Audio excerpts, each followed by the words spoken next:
Elwood. Inside, row number 16, starting position number 31. Car number 78 from the Last Minute Racing Chevrolet. From East Haven, Connecticut, Walter Sutcliffe Jr. The 01 will be next. A driver from Wakefield, New Hampshire, in the Crowell's Towing Chevrolet. Here is Melissa Fifield. 29th starter of the grid will be car number 25. That's the Power with Prestige, cruising with Betty Chevrolet. Ladies and gentlemen, from Newton, New Jersey, it is Calvin Carroll. Then we have car number 33, a driver from Heartland, Connecticut, in the Performance Engines, Kendall Oil, 1812 Auto Body Ford.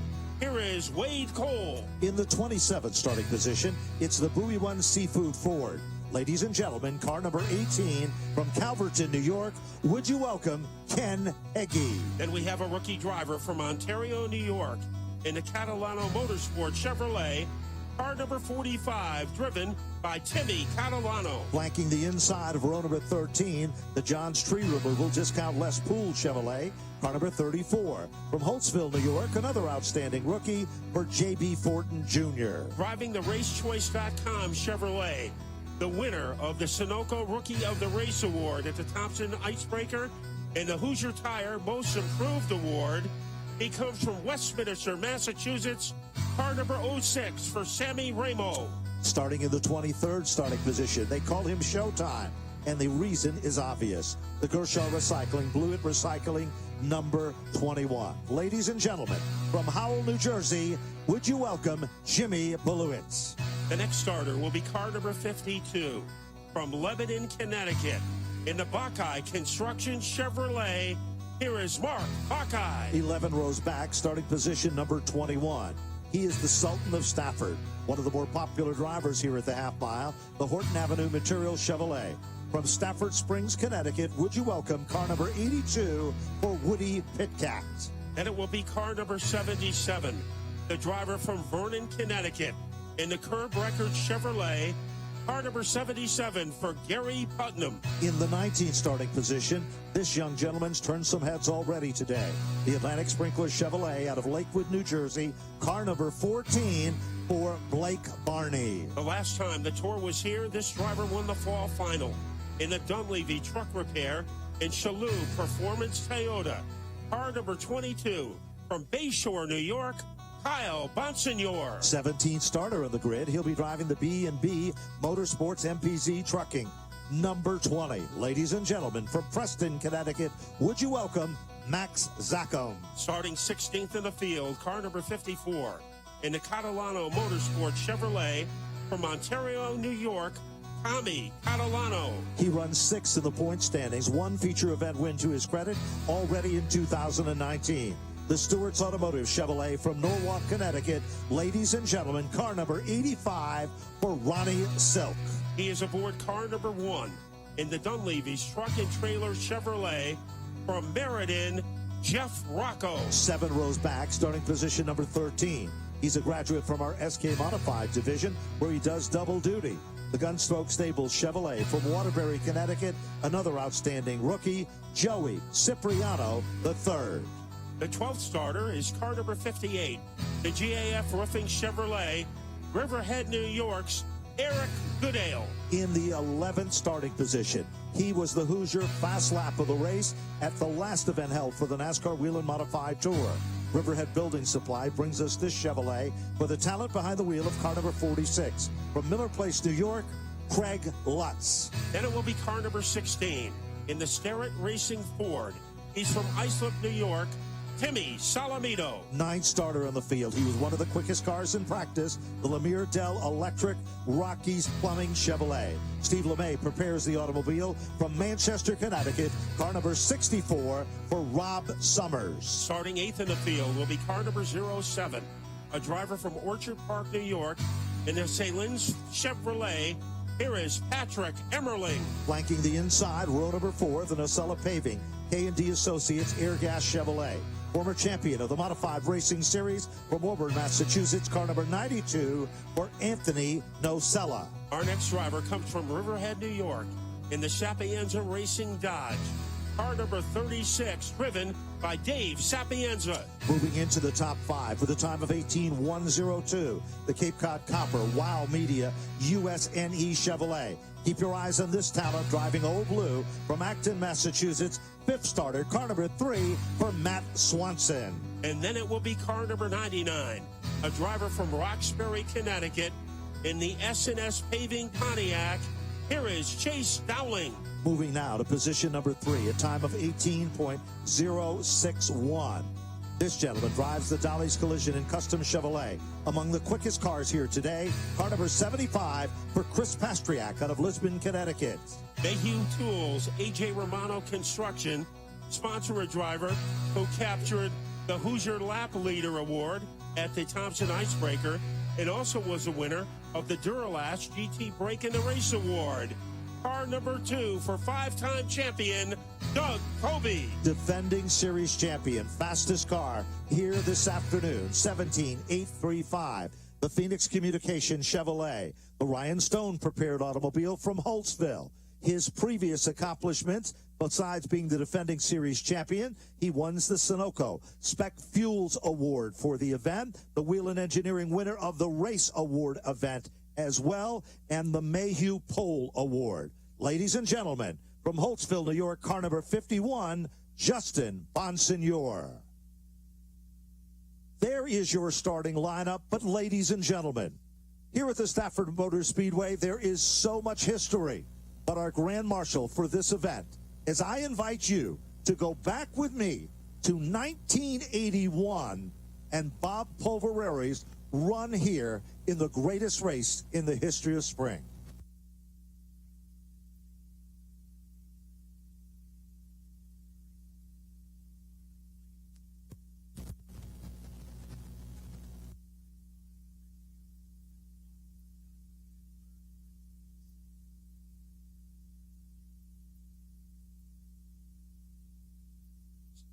So let's go to Victory Lane and meet our Grand Marshal. And that Grand Marshal is Bob Pulvereri, as it was heard in 1981 on the Motor Racing Network. What do you remember about that finish, you and Richie Evans coming down to the finish line? Just that it was great competing with all the people that we did at that time. There was so many great drivers, and running with Richie, anytime we ran with Richie or Jeff Bodine or the Maynard Troy or the rest of the boys, I'll tell you what, it was just very competitive. We all ran a great race, and I was fortunate to pull out the win. Now for the special presentation, track owner and operator Mark Arute. Yes, Bob, it gives me great pleasure to present this to you in recognition of your long and distinguished career in modified racing. Thank you very much for all the thrills. Thank you very much. I'm very honored to be Grand Marshal today, and I want to thank Stafford Motor Speedway and the Arute family. I'm very proud of them. Took the checkered flag in one of the closest finishes in Spring Sizzler history. And now, on behalf of Napa Auto Parts, back with their partnership here at the Stafford Motor Speedway and proud sponsor of the Napa Spring Sizzler, let's go back to Bob and get the 48th edition of the greatest race in the history of spring underway. Thank you. Drivers, start your engines.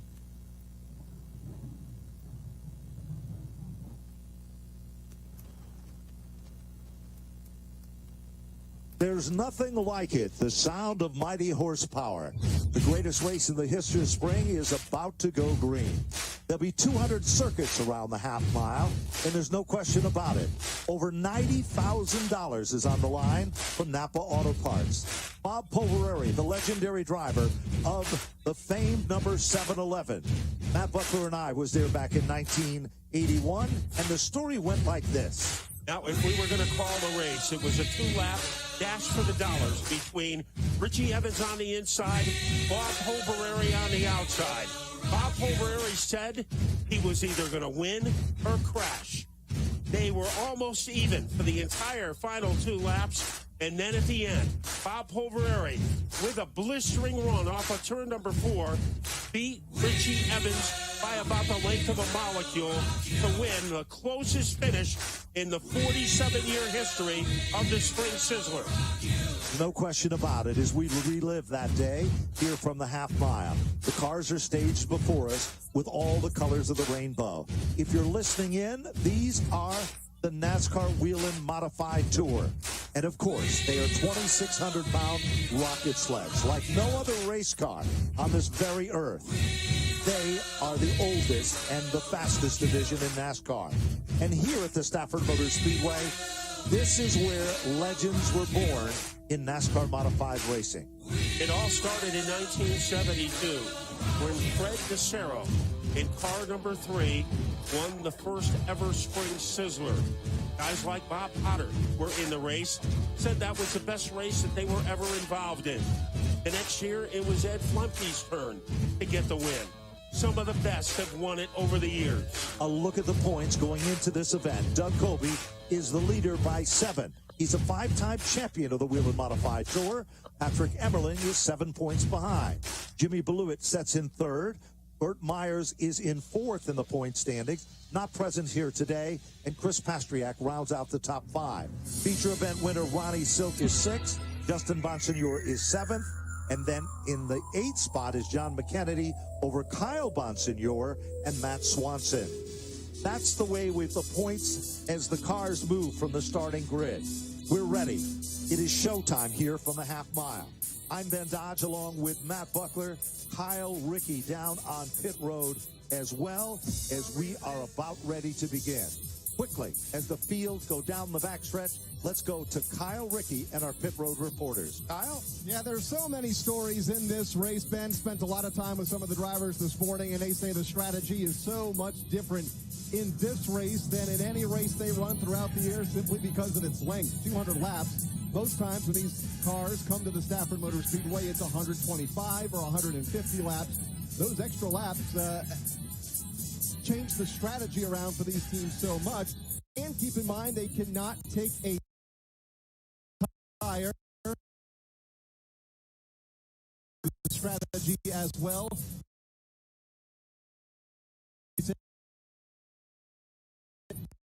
And drivers confirm 200 lap distance here today.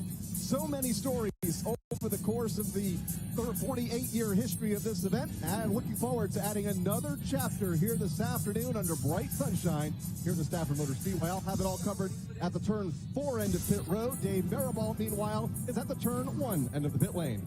You look at the history, you look at the tradition of the Spring Sizzler, and all the teams, all the drivers excited. 200 laps. Back in 1981, it was an 80-lap sprint. This is a marathon. We get ready to go racing. We've waited 2 weeks for it. It's time for a green flag, guys. There is no question about it as the field is rumbling here at the half-mile facility. They work their magic through turn number 3, and they'll come back to the line. In charge of the operation, Jimmy Wilson from NASCAR, head of the Whelen Modified Tour. Brian Vance is with him, and a staff of individuals that'll be a part to keep the playing field fair. The Arute family have hosted the Spring Sizzler events for a lot of years, but this, the 48th annual one, is one of the ones that everyone's talking about. Surprisingly enough, the man that sits on the inside of the front row, Justin Bonsignor, has not won here at the Stafford Motor Speedway, but the guy outside of him, Matt and I remember his very first Sizzler win. He drove for the Chase family. He started in last, which was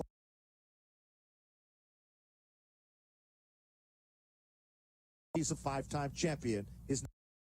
Expect a race with a lot of twists and turns because of the tire rule. Eric Goodale said it best, that he really doesn't think the race will come into focus until all the new tires are handed out. Then we'll go racing and we'll find out who the best. So we have a lot of pit stops, a lot of strategy, a lot of laps, and a lot of excitement on the agenda. Let's go back to row number 2 in car number 75. They changed the brand of cars. They went to an LFR car, and Chris Pastriak has been exceptionally fast. Outside of him, Chase Dowling, one of the young guns, 21 years of age. The S&S Asphalt Paving, TAS Country Homes Kerrigan, number 99, a car owned by legendary Jamie the Jet Tomeno, one of the best of the Whelen Modified Tour, a former champion. The car comes from Charlotte, North Carolina, and it's only scheduled to run 5 events. And then back in the 5th spot on the inside, it is the number 3 car, Old Blue, and that's for Matt Swanson. And they made radical changes to that car since Roland Pennick drove it last year. Ladies and gentlemen, we've waited so long for this. Get up and out of your seats. Give them a salute. Give them a wave. This is modified country. This is what short track racing is all about. From the Stafford Motor Speedway, we are green and racing for the 48th annual Napa Auto Parts Spring Sizzler. And getting the jump was Justin Bonsignor. Kobe trying to retaliate. Quickly moving into the top 3 is Chase Dowling. Pastriak in 4th, and the leader of lap number 1. Kobe takes the Mayhew automobile to the top side of the racetrack. He knows this track like the back of his hand. Meanwhile, Justin Bonsignor, with the Ryan Stone prepared car, starts to settle in for second. Second just isn't good enough. They're closer than most people thought as they rumble to the stripe. Now Bonsignor leads lap number 2. So Bonsignor and Kobe exchange the lead. Dowling doing a good job holding off Chris Pastriak. But as they bombard their way into the corner, a guy on the move, Timmy Salamito, trying to overhaul the back bumper of the Patrick Emerling car. Salamito has had no luck at all this season. He's had a struggle.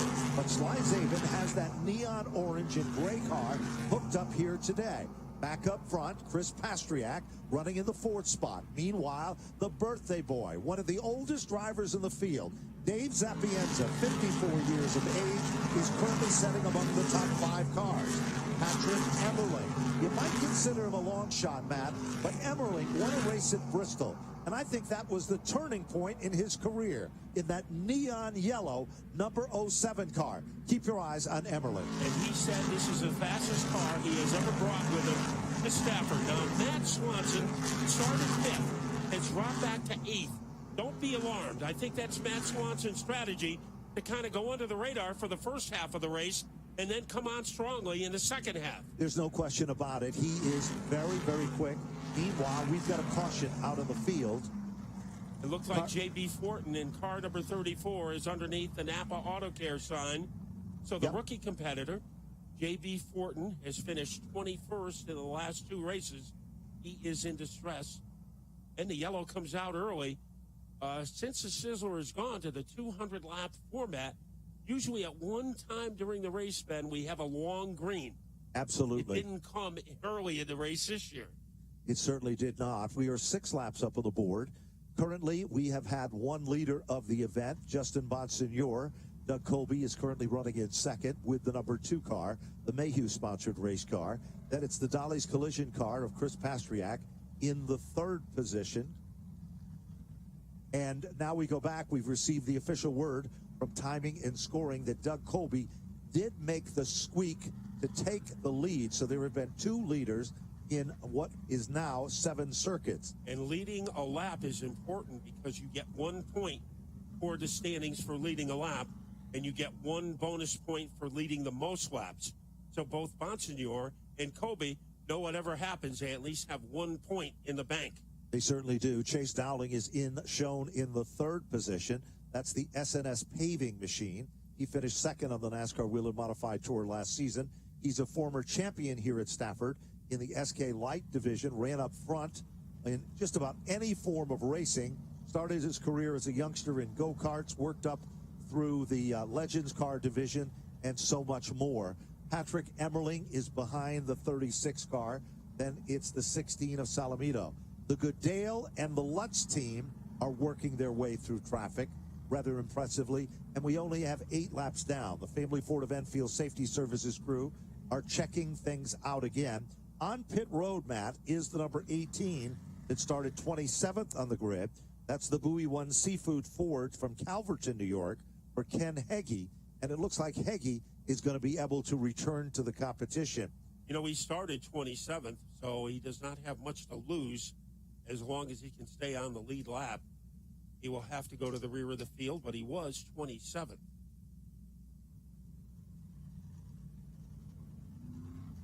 And 8 laps have been completed, and now we go to 9 on the board with Justin Bonsignor looking for his first ever Stafford victory. He is in the lead. I compare him to another guy who someday might be in the Hall of Fame, Tony Hirschman. During the first half of his career, he would come to Stafford and he would not win. He would have some bad luck here. Then in the second half of his career, he was unbeatable.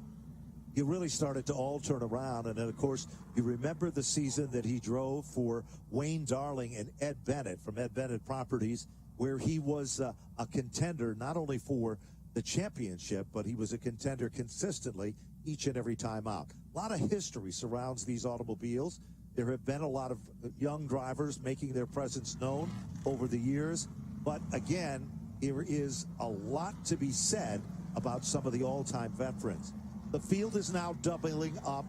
Bonsignore works his magic on the inside of the restart. The Mayhew car is on the outside.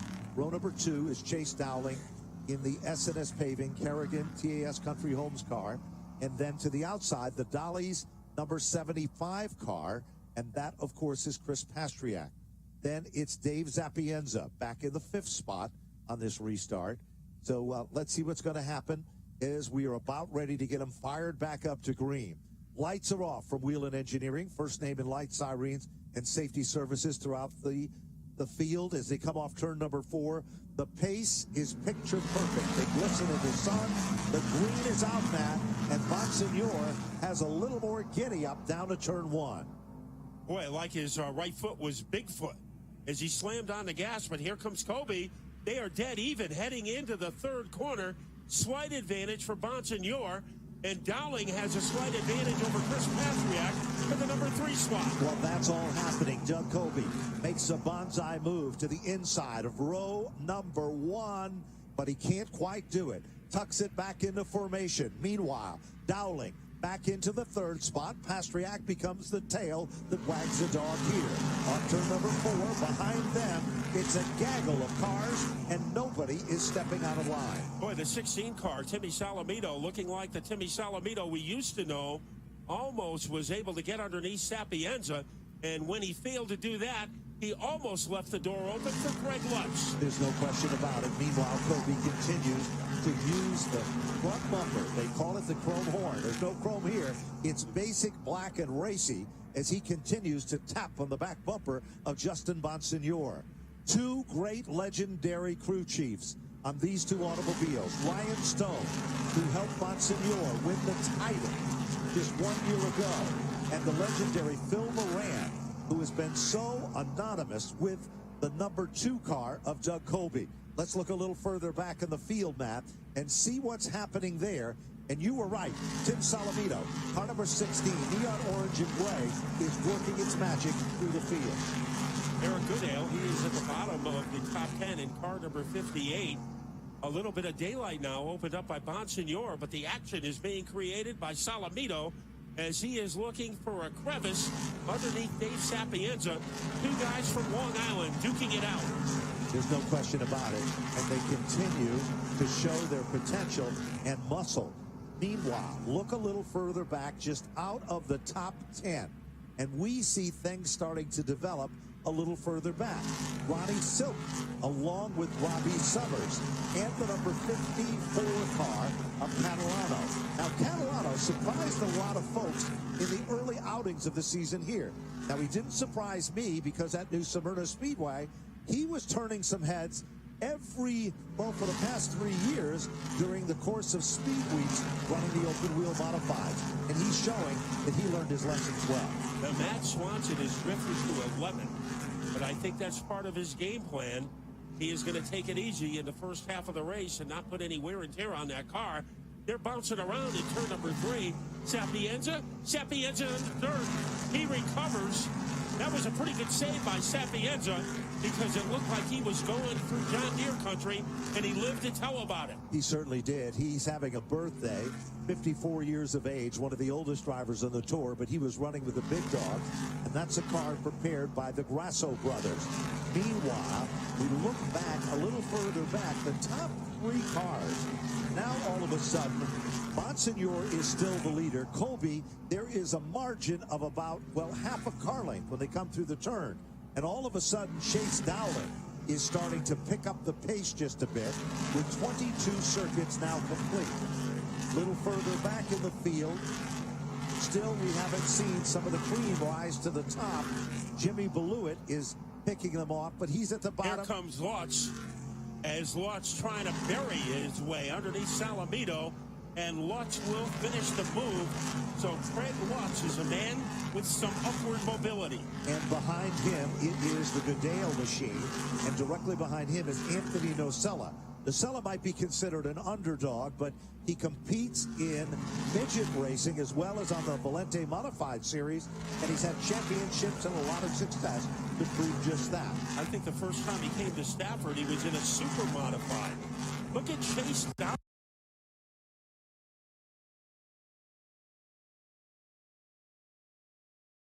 Bonsignor and Kobe Honest. Well, during today's practice session, Chase Dowling was at the bottom of the top 15. But when they came out to run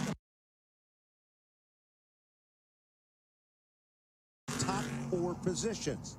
So Dowling is a man who is patient, even though he's 21 years of age. He does not have a permanent ride in this series this year by his own choice. He is only going to run 4 or 5 races, and he's going to go back down south to try a modified down there as well. Currently, 26 laps are showing here at the Stafford Motor Speedway. This is the Napa Auto Parts Spring Sizzler. Better build is the greatest race in the history of spring. Craig Lutz is moving in on Patrick Emmerling. Let's pay attention to that battle as Emmerling looking for some elbow room. And in Buffalo's Patrick Emmerling. There's no question about it. That's not the Long Island Shuffle. That's just good, hard, clean racing as they continue to perform their perfection. Woody Pitcat has come to life for a short time there. Now he's backed out of it. Meanwhile, down the back straightaway, things are starting to single out. 29 laps are showing on the board here at Stafford. But the real story is going to be lap traffic because it's just ahead of our leaders, Matt, as they thunder back off turn number 4. The margin between Bonsignor and between Doug Colby is so close at this particular time.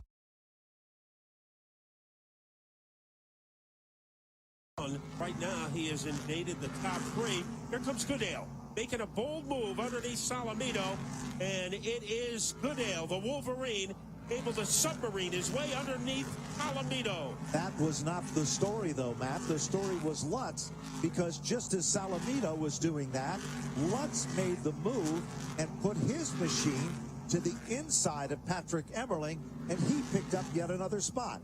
Traffic, Wade Cole, car number 33. On the trouble now. Right in the line of fire between turns 1 and 2. It looks like 3 or 4 cars. Buckeye is involved. We'll try to check to find out the other car. Hagee is one of those.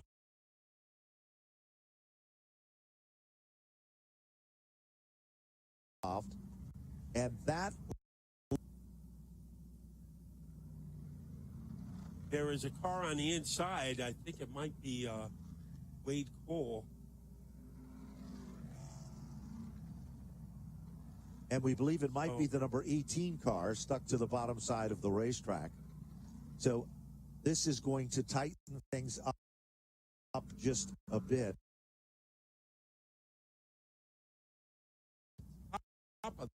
Car, Matt, down to the bottom that we cannot see from our particular vantage point. It is hard to make out the number of that from our vantage point. But Kobe was able to avoid some serious damage. That melee happened on the outside groove. Right where. That was the 38 of Kyle Elwood who was stopped down on turn number 1, guys. Well, thank you very much. Down on pit road, one of our pit reporters telling us from our vantage point, the sun is shining, and we are thrilled to see the sun in all of this. Is we look at the field under caution here for Motor Speedway with 30 between turns 1 and 2. We'll And do a Dodge recap had of the the field. foresight to bring his sunblock to the icebreaker. We see in front of the press box, Brian Arducci seems to be in good spirits now. So I'm sure we'll see him next Friday night when we resume with Scout Night. Alexander Pearl will try to make it 2 in a row. So it will be a great night to come out. And Cliff Saunders in the late models, he will try to make it 2 in a row, along with Matt Clement, who won the limited late models today, and Johnny Walker with the dramatic come-from-behind finish in the street stocks. And now we're going to be checking in with the driver of car number 2, Doug Colby, the 5-time champion. Doug, you had the lead for lap number 1. You dropped back to second. Bonsignor took the lead, but then this caution, surprisingly enough, a lot of cautions early in the event. Have you got anything? Yeah, I'm just haven't compared to mine. I got that lap led on the first lap, so get a bonus point for that. And then when he led lap 2, I kind of just let him have the lead there so I could kind of settle in here. Try not to beat the car up too much, you know. If I can get by him, I will. But right now, just kind of settling in and riding. It's a long race, and hopefully we get through all these cautions and get some tires on and put on a show for the fans. Well, you're putting on a show for the fans, and we wish you the best of luck. We were talking with Doug. We were talking to Doug Colby. We'll check in with another one of the drivers in just a moment. Matt, as we continue, this is courtesy of Whelen Communications. Well, that was a great comment by Doug Colby. He got the point and then laid back, and he doesn't want to put any unnecessary wear and tear on his car. So Justin Bonsignor has led every lap except one so far. And we look at some of our other competitors. Joey Mucciacciaro in his first ever race. It's irrelevant. What are they doing down there? And let's see if anybody comes in to make an early tire change as the green flag is out and the pits are open. And so far, all the front runners have stayed out. The pits are now open. Let's go quickly down to Chase Dowling, the driver of car number 99, the S&S paving machine. Chase, you weren't strong in practice, but you were strong in qualifying. Do you have anything for the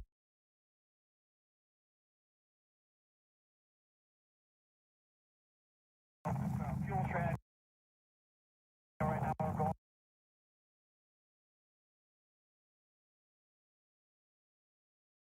Keep getting going.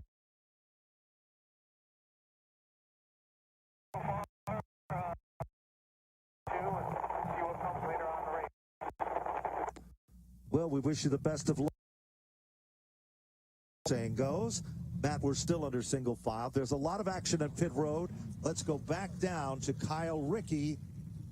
Yeah, several guys making stops on the pit lane. Anthony Nocella getting fuel only. Matt Swanson getting fuel only. Woody Pitcat coming to pit road, taking a right rear tire. Remember, if you do take a tire, you cannot add fuel to the car. So Pitcat getting his right rear tire. Let's go to Dave Barabalt now, who was in front of you, Dave, up at the turn 1 end of the pit lane. Well, Patrick Emmerling came back. He took a right rear tire on, guys. It was just fuel for the 85 of Ronnie Silk. And we're waiting for the rest of the team to come in. It looks like they're going to be going back over the wall shortly as the 64 now of Rob Summers pulls in. No, interestingly enough, Matt, we are listening in from Race Communications. The radio is provided by Whelen Communication. The big story here is these teams are talking and communicating with their crew chiefs and spotters, and they seem to be most concerned about fuel, Matt. Not about tires, because we're only 38 laps in, but about fuel consumption, and will they be able to resume and get the total distance of 200 circuits. We were right. The Catalano car is back behind the wall.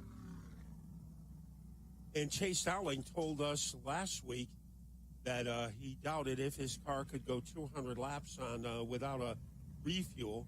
So, as he told you, Jimmy He Blewett expects to is down come on in pit shortly. road, Matt. Car number Jim 21. Blewett, and we saw Emmerling make a stop. Eric Goodale make a stop. And Eric Goodale had a pretty good strategy in one of our fall finals to get him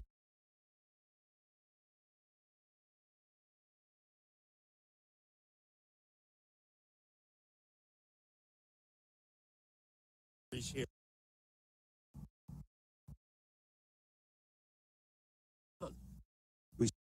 Final car number 22 is Kyle Bonsignor driving the Dunleavy truck and trailer Kaylee Performance Toyota.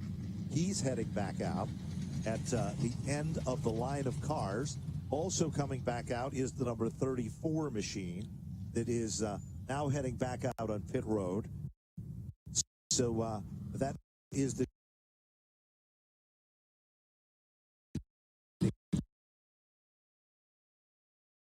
Ramos.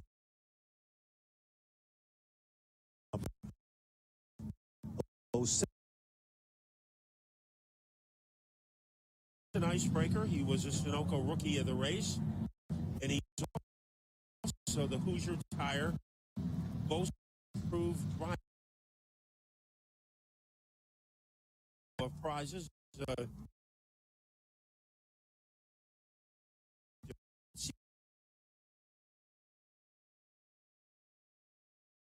To Stafford, Big Bill Davis works on that car. I'm sure everybody knows him in the Stafford area.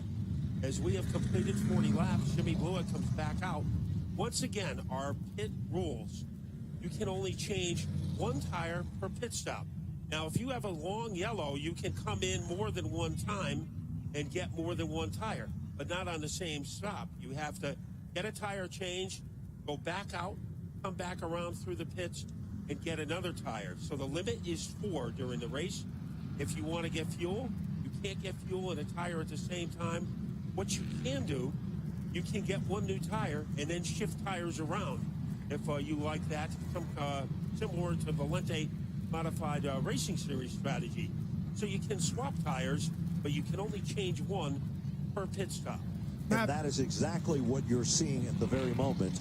For Kyle Bonsignor is headed down the pit road, and they are doing that trick. Meanwhile, also, the 45 came from behind the wall for Catalano. They moved it down on pit road, but now they have the back end of the race car up, and they're checking stagger.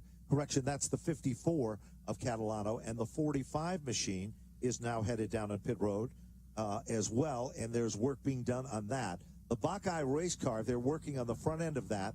Those are among the newest teams competing on the Whelen Modified Tour this year. They sold 2 of their old race cars to buy this Whelen Modified Tour car. They're from Lebanon, Connecticut, Matt, and Lebanon, Connecticut is known for a farming community. But the next-door neighbors of the Buckeyes are the Sylvesters that competed in racing and won titles here at Stafford for a lot of years. And Zach Sylvester was latest of the Sylvesters who have a great run. If you want to keep the Catalanos, tell them apart. Tommy, 54, he's 21 years old. The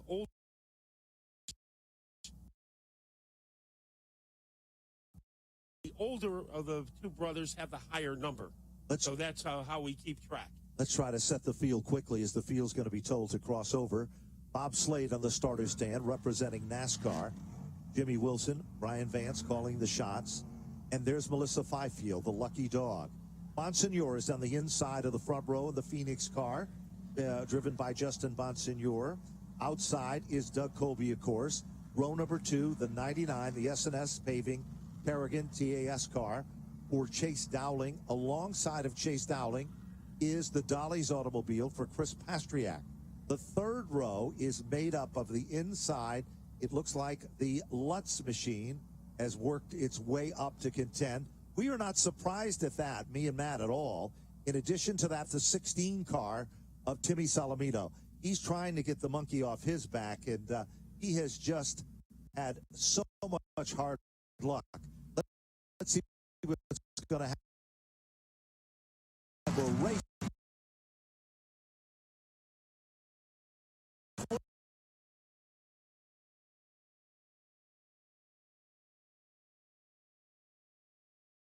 looks like he would. Chase Dowling.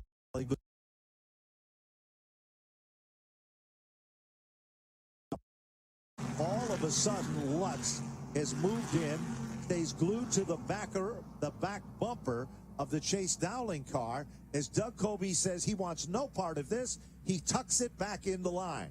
Bonsignor, Dowling, right there with him is Colby, and right on the back bumper is Lutz. Now, Lutz has come from the 11th starting spot, Matt, to work his way up into the top 4, so he is among the movers and shakers here in the Napa Spring Sizzler. I think in the mover and shaker territory, you can also put in Timmy Salamito. Trouble. And Woody hits the wall hard. Woody Pitcat in the Watts machine has rode the wall hard down the back straightaway. As the field comes down the back straightaway, now Woody fires it back up. Whoa, almost got into the crosshairs of Justin Bonsignor. The entire field was thundering the back straightaway when Woody was limping. And Woody's car suddenly fired and moved just in the neck of time. 48 circuits now into the record books. You know what's kind of interesting about all of this, Matt, is you mentioned it at the start of this event. Traditionally in a system,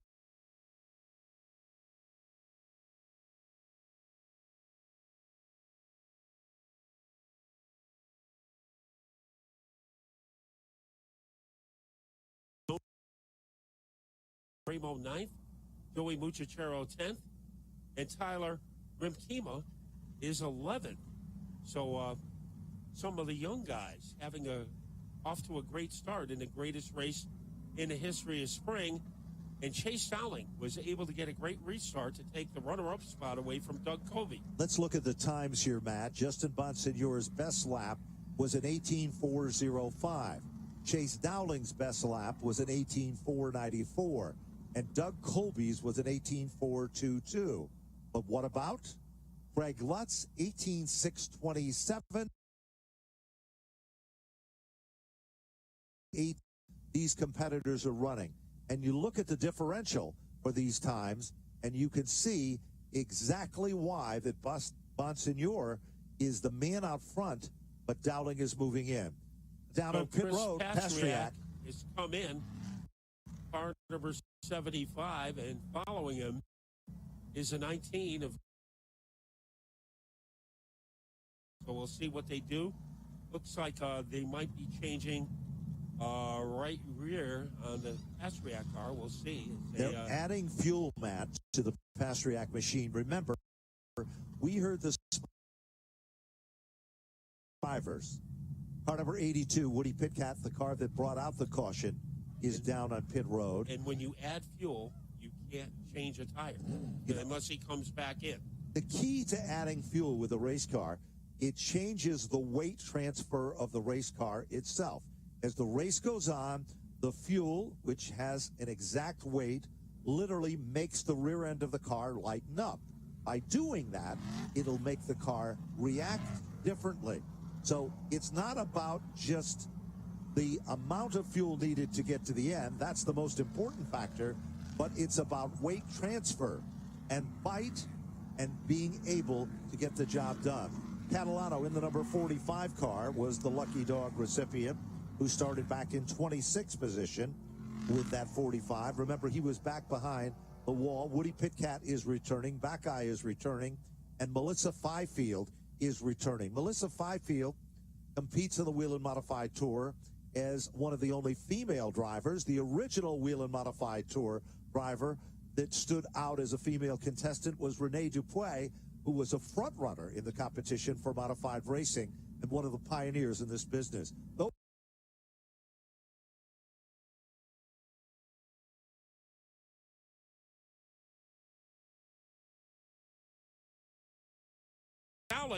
Dowling in his hip pocket. Here comes Kobe on the inside as he rabble-rouses his way underneath Chase Dowling. Off the turn, Dowling holds on to the outside lane. Doug Kobe is right there on the bottom. The machine moves. Run for it, high, wide, and broken into the top 5.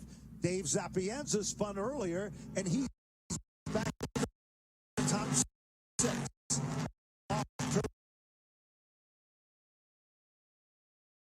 It looks like Lutz might be contemplating.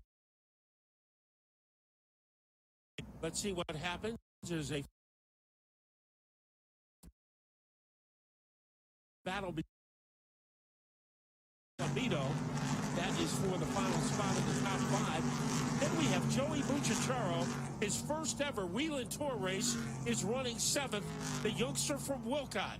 Now, he has not been in many races this season, but he is running very strong and aggressive as he works his magic among the top positions here.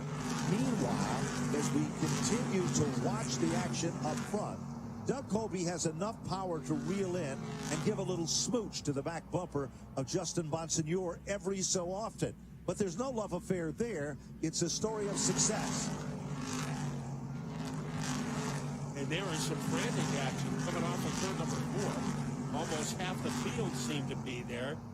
Tommy Catalano doing a good job on the inside, but the driver in the spotlight, Justin Bonsignor, the clear and present danger behind him is named Doug Colby. It certainly is. Then it's Chase Dowling setting in the 3rd spot. Then it's the Lutz machine in position number 4. Timmy Salamito is up to 5. 6th position is Dave Zapienza. Then in the 7th position is Bucciacharo, and that's a big surprise, as you said, but it doesn't seem to be a surprise at all for him because he is trying to shake off Sammy Ramos, the outstanding rookie, and he's not having an easy time with it, Matt, whatsoever. Joey Boots started his career in the Legends. We have a problem in turn 4. Rick Kima gets in trouble with car number 32, and it appears that Rob Summers is off the pace. The Steve LeMay prepared. Murphy, the Irish Angels machine. Car number 64 just broke something. Boy, the Black Cat continues to bite Rob Summers right in the throat. We've got a caution coming out on the field. So the caution flag comes out. Do you think we'll be seeing some pit action? I would imagine so on lap number 60. We are currently under the 4th caution of the event. Leaders on lap number 1 was Doug Colby with car number 2. Taking over the lead with a bold, aggressive run was Justin Bonsignor to lap number 2, and we are on 61 and counting. This caution comes out for a minor spin that occurs down in turn number 1. You're watching the greatest race in the history of spring, the 48th annual Napa Spring Sizzler from the Stafford Motor Speedway. And not much has changed lately in the top 10. Max Sackham having a good solid run in car number 20. A tribute car to the late Cliff Nelson. So it's good to see that crown back at Stafford Motor Speedway. Crown that helped so many drivers out through the years. And Max Sackham has done it all. In the Valente Tour, he's competed in the Whelen Tour. Started in the Legends car division. And Justin Bonsignor has led 61 of the 62 laps. Will he be making a pit stop this time around? Keep an eye on the official who is in turn 3. When he starts waving that green flag, the pits will be open. You know, we said before, we have the luxury through Waddell Communications to listen in to what the spotters and the crew chiefs are telling and talking to their drivers. Now, earlier, we had the opportunity to talk to some of the drivers, but we want the individuals listening and watching to understand that we do not want to interrupt these drivers where they're in the middle of their job, and their job is to win and finish among the top positions here in the Spring Sizzler. The 64 car of Robbie Summers, and it looks like on pit road, Matt, the parade comes down. It's Bonsignor, Colby, the 46 machine of Lutz. But the 99 of Chase Dowling stays out. Nacella stays out. Goodale stays out, and Ronnie Silk stays out. Let's go quickly down to pit road and hear the story there. Guys? Yeah, Calvin Carroll is back in the pit lane. It looks like he's taking a left rear tire. Fuel for Tyler Remka. Also, the Swanson car back on the pit lane. They are also taking a right rear tire. All the leaders, however, turn one end of pit road. That's where Dave Barabald is. Fuel and adjustment for the 2 of Doug Colby. The same for the 51 of Justin Bonsignor as they peel out of their pit. And as we look at this situation, we can see there's been a few tire changes, but not many. The story has been fuel. The Pastriak car, if they have the back end of that machine jacked up, remember they added fuel earlier. Now they've did a tire adjustment, and car number 75 comes back out. Let's set the field for you, 64 and counting. It looks like the lucky dog is going to be Woody Pitcat. Chase Dowling, the 21-year-old driver from Roxbury, Connecticut, is the man that's setting in the number 1 spot. S&S Paving, the sponsor of that car, Kevin, has been with Chase since he was 5 years of age. Another gentleman by the name of Kerrigan for Kerrigan Heating has been a long supporter, and TAS Country Homes, Tom Sylvester, has joined on the bandwagon. Jamie Tomeno, what a legendary driver. The entire Tomeno family, they now live in Charlotte, North Carolina. Their occupation is flipping homes, but they still sell Troyer race cars, and I think by the looks of Dowling, pretty good Troyer race cars. What do you think, Matt? Well, he's only raced twice, finished second in South Boston, and right now he has the lead at the 1/3 mark. Woody Pitcat will be awarded the lucky dog, officially known as a free pass. You know, Matt, and Sapienza is coming back in. We should point out the number 85 machine of Ronnie Silk. Now, Silk has been to the winner's circle this season so far, and Ronnie Silk's at 6 in the point standings, just 15 points behind the leader. Now, Ronnie Silk started his career right here at Waterford and Stafford and facilities and tracks like this. And Ronnie Silk driving for Kevin Stewart and company, they have really developed kind of a niche because it seems to work well for that entire team as they're now contenders. They're not just running on the tour, they are running up front on the tour. And I don't think there was any surprise there because Ron Silk, he has been a great driver, upper echelon, upper tier driver ever since he really started on the tour. He won 1 championship, and he is, when they started that Tri-Track series, he was the first guy really to dominate that. Absolutely was. So he had already hit it. So did Goodale. Okay, we have doubled the field up. Now, remember, Dowling stayed out on the racetrack. Nocella stayed out on the racetrack. The 58 machine story is pretty much the same. Ronnie Silk is the same. Watch it unfold. Will that be their Achilles heel, or will that be, well, their story of success? Here they come. Green flag is out, and Dowling is not running for the points, but by leading a lap, he's going to get a point, Matt. And Anthony Nocella's right there with him. We have a problem with Jimmy Blewett. He is in Mother Nature Boulevard on the backstretch looking. He's at the rear of the field.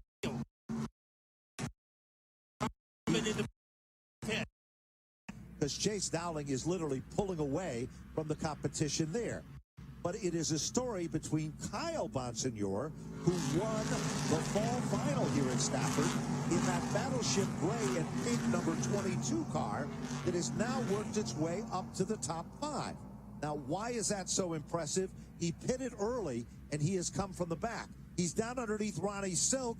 He just drove by him as they come. Oh, Matt, car number 3.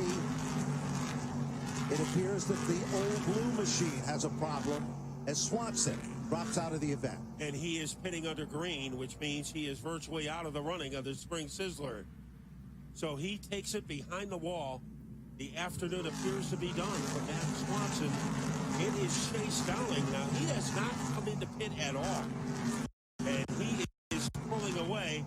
Remember, the name of the game is to try to save your tires for the end of the race. Here comes underneath Nocella to 5. Chase Dowling's time was 18.845. Anthony Nocella, 18.968. Eric Goodale, 18.909. And Patrick Emmerling is the first car in the 19-second bracket. Now, so there was Dowling a tour race. Strong. There was a lot of people thought that he should, but that was on a different team and a different day. Right now, he is going as fast with old tires as many of those guys who changed one are going. Certainly is. So he is setting a blistering pace at the point. Let's look a little further back. Just back through traffic, like the hot knife through butter. He's making his presence known. The one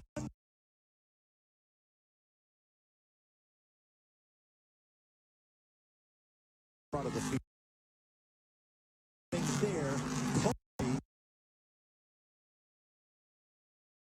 up just out of position currently as we speak.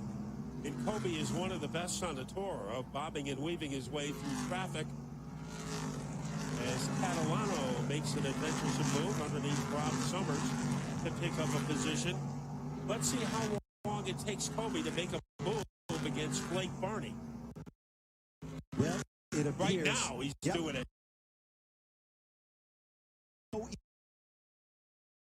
Oh, we've got it.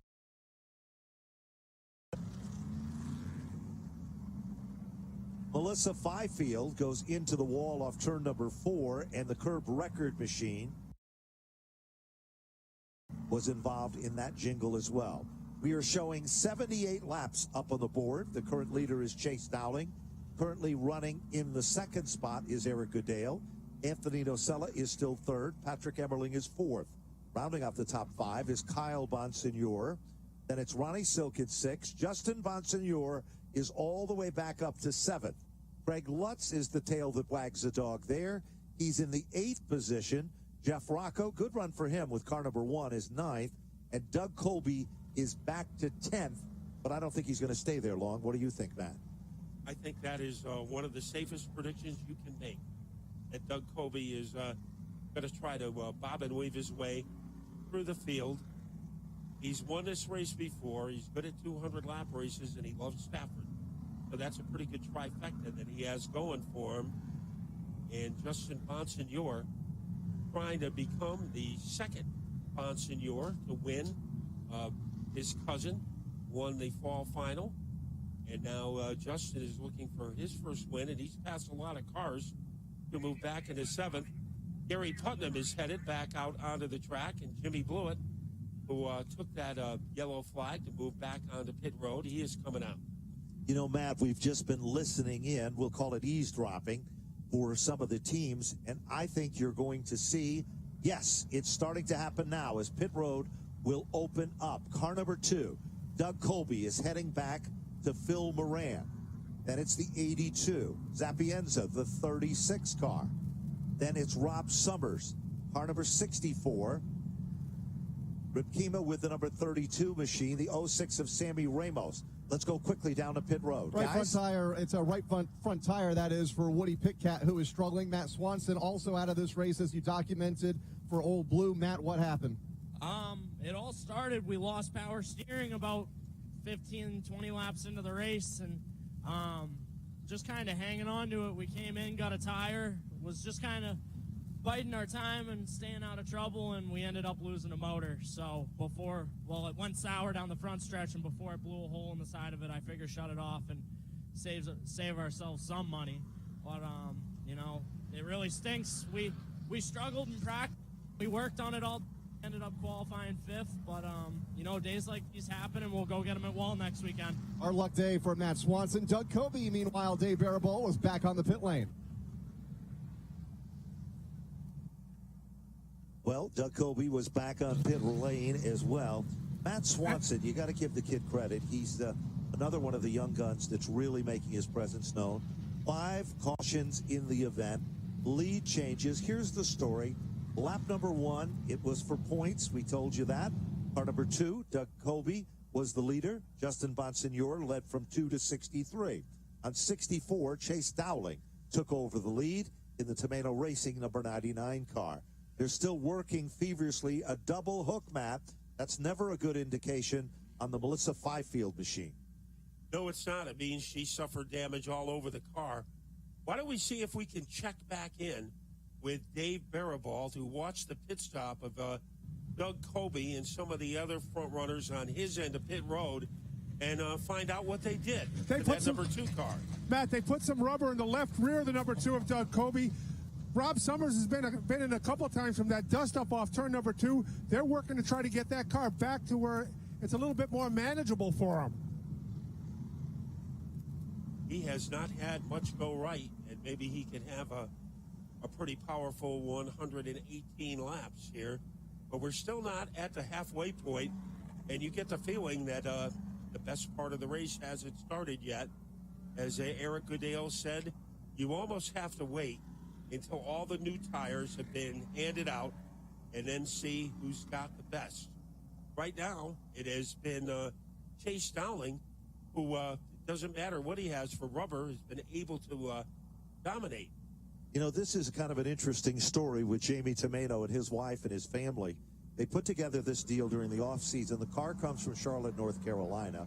But interestingly enough, the entire group of people that surrounds this number 99 car are all what we would refer to as pickup crew members.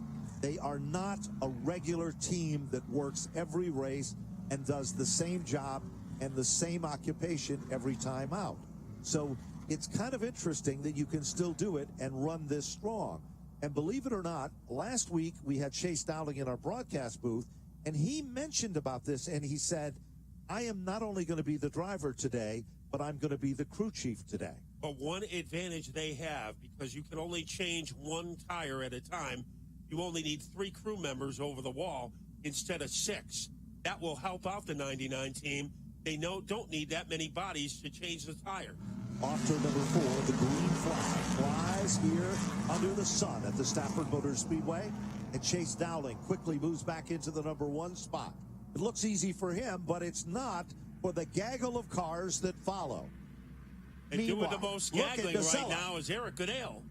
Nacella now makes a bid as Eric Goodale is alongside, and now Goodale has moved into the runner-up spot. But not for long. Like a Tom and Jerry cartoon, a little cat and mouse action as they head down the back straightaway. Nacella took the spot away, and Goodale pounding and pounding the back bumper to try to get that spot back. Look at Everly run high on the outside of the racetrack with that neon yellow, white, and black machine. He is among the only cars in the top 5 that is running in the upper groove.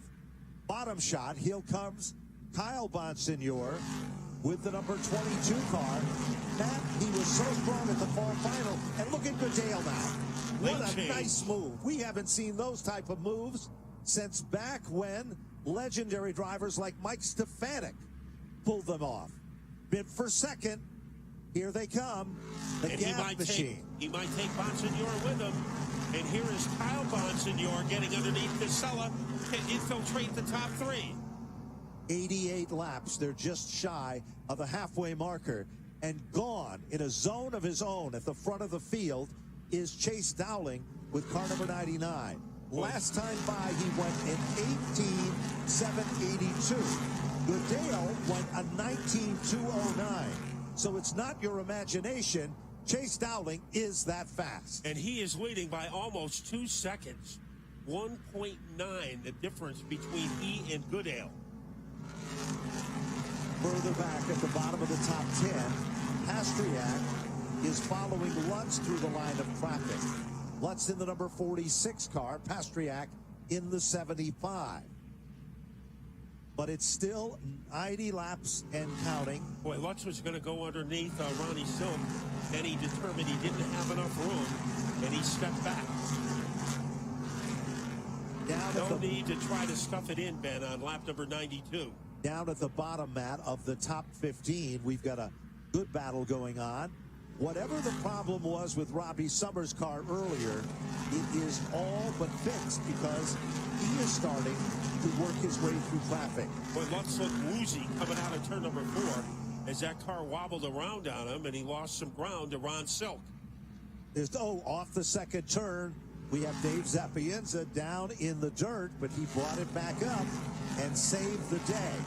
He is side by side as they come off turn number 4 with the number 19 car, Matt, and that is Joey Cipriano. Cipriano's had some moments of brilliance here today as well. Sapienza's been in the dirt a couple of times, like he's driving a mountain bike. And that lead continues to get larger for Chase Dowling. What an incredible performance he has had for the first half of this race. There's no question about it. It's 94 of 200 in the Napa Auto Parts Spring Sizzler. 15 minutes to the top of the hour under the sun here at the Stafford Motor Speedway. And this is the Whelen Modified Tour at its absolute best.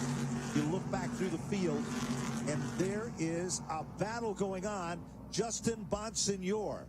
Bonsignor has moved back onto the podium.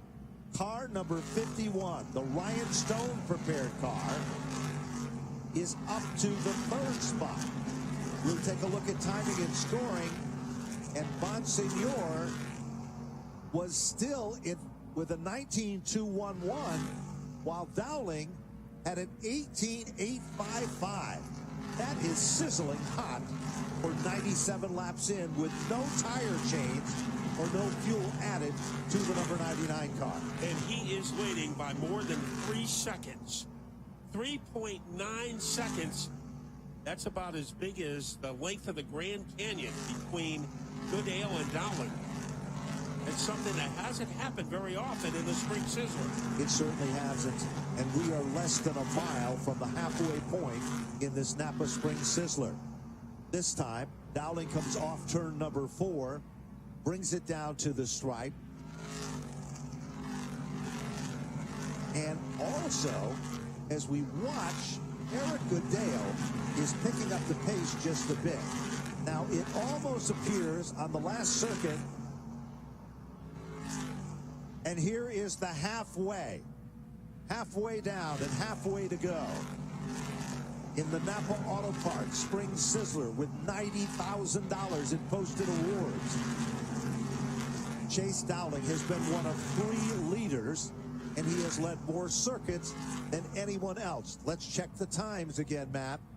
Dowling is slowing a bit, but that's not slow. He just clicked off a 19.071, and Goodale clicked off a 19.256. Cipriano in trouble on the backstretch as he is underneath the Ferris and Miller light sign. Tough break for him, Matt. He had his moments today. Yes, he did. Up and down moments. And now he meets with misfortune. We can see something smoking on the racetrack itself, too. So apparently something might have broke. Here's where the pit strategy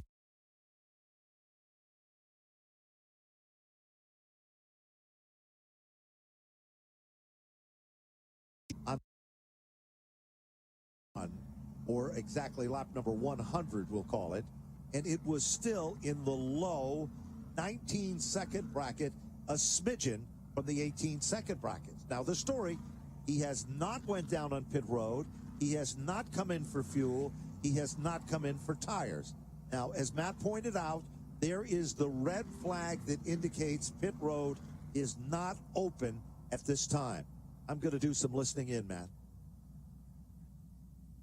Okay, and maybe we can figure out what the 99 team is up to.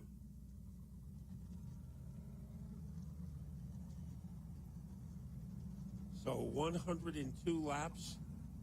Now the board will move to 103. Justin Bonsignor in 3rd. And it's Emmerling 5th, Lutz 6th. Yasella 7th, Ron Silk 8th. Timmy Salamito 9th. And Chris Pastriak in 10th. So you see the work done on the backstretch where Joey Cipriano went into the wall. He was in great spirits this week as he got an opportunity to drive a car. Steve Gear and Luke Pelletier were the guys who are sponsoring him, and they are very pleased with the attitude that Joey Cipriano brings to the table.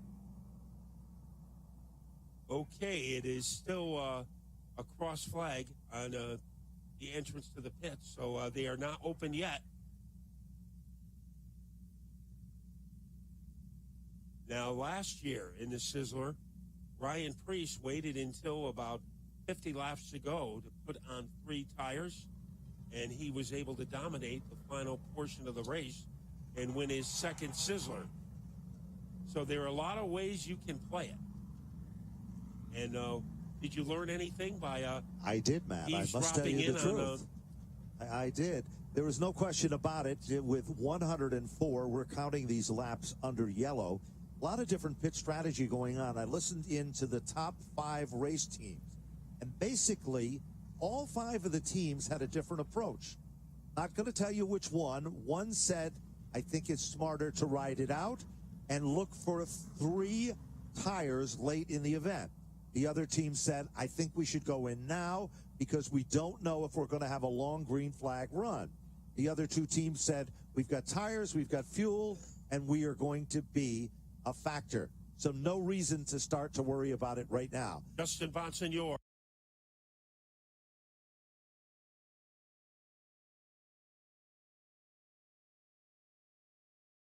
So Bonsignor, who was running 3rd, decided to come onto pit road. Summers is there, and Doug Colby has come in. Yeah, so whenever Colby makes a pit stop, that is big news. Barney is back, so is Jimmy Blewett. The 1 of Jeff Rocco, 25 of Calvin Carroll, JB Fortin in the 34. So a lot of drivers have come in. Right rear tire change for Anthony Nocella. Also, Blake Barney on the pit lane. A left rear tire change for him. Some of the drivers in and around that 10th position. You have also Putnam in. Gary Putnam's car making another back on pit road. He was at the other end in front of Dave. Justin Bonsignor, a right rear tire change. The same for Doug Colby. They had little problems getting the number 2 back fired up, guys. And the work continues on Rob Summers. And that pit crew really deserves a star because they've gotten that driver through the field.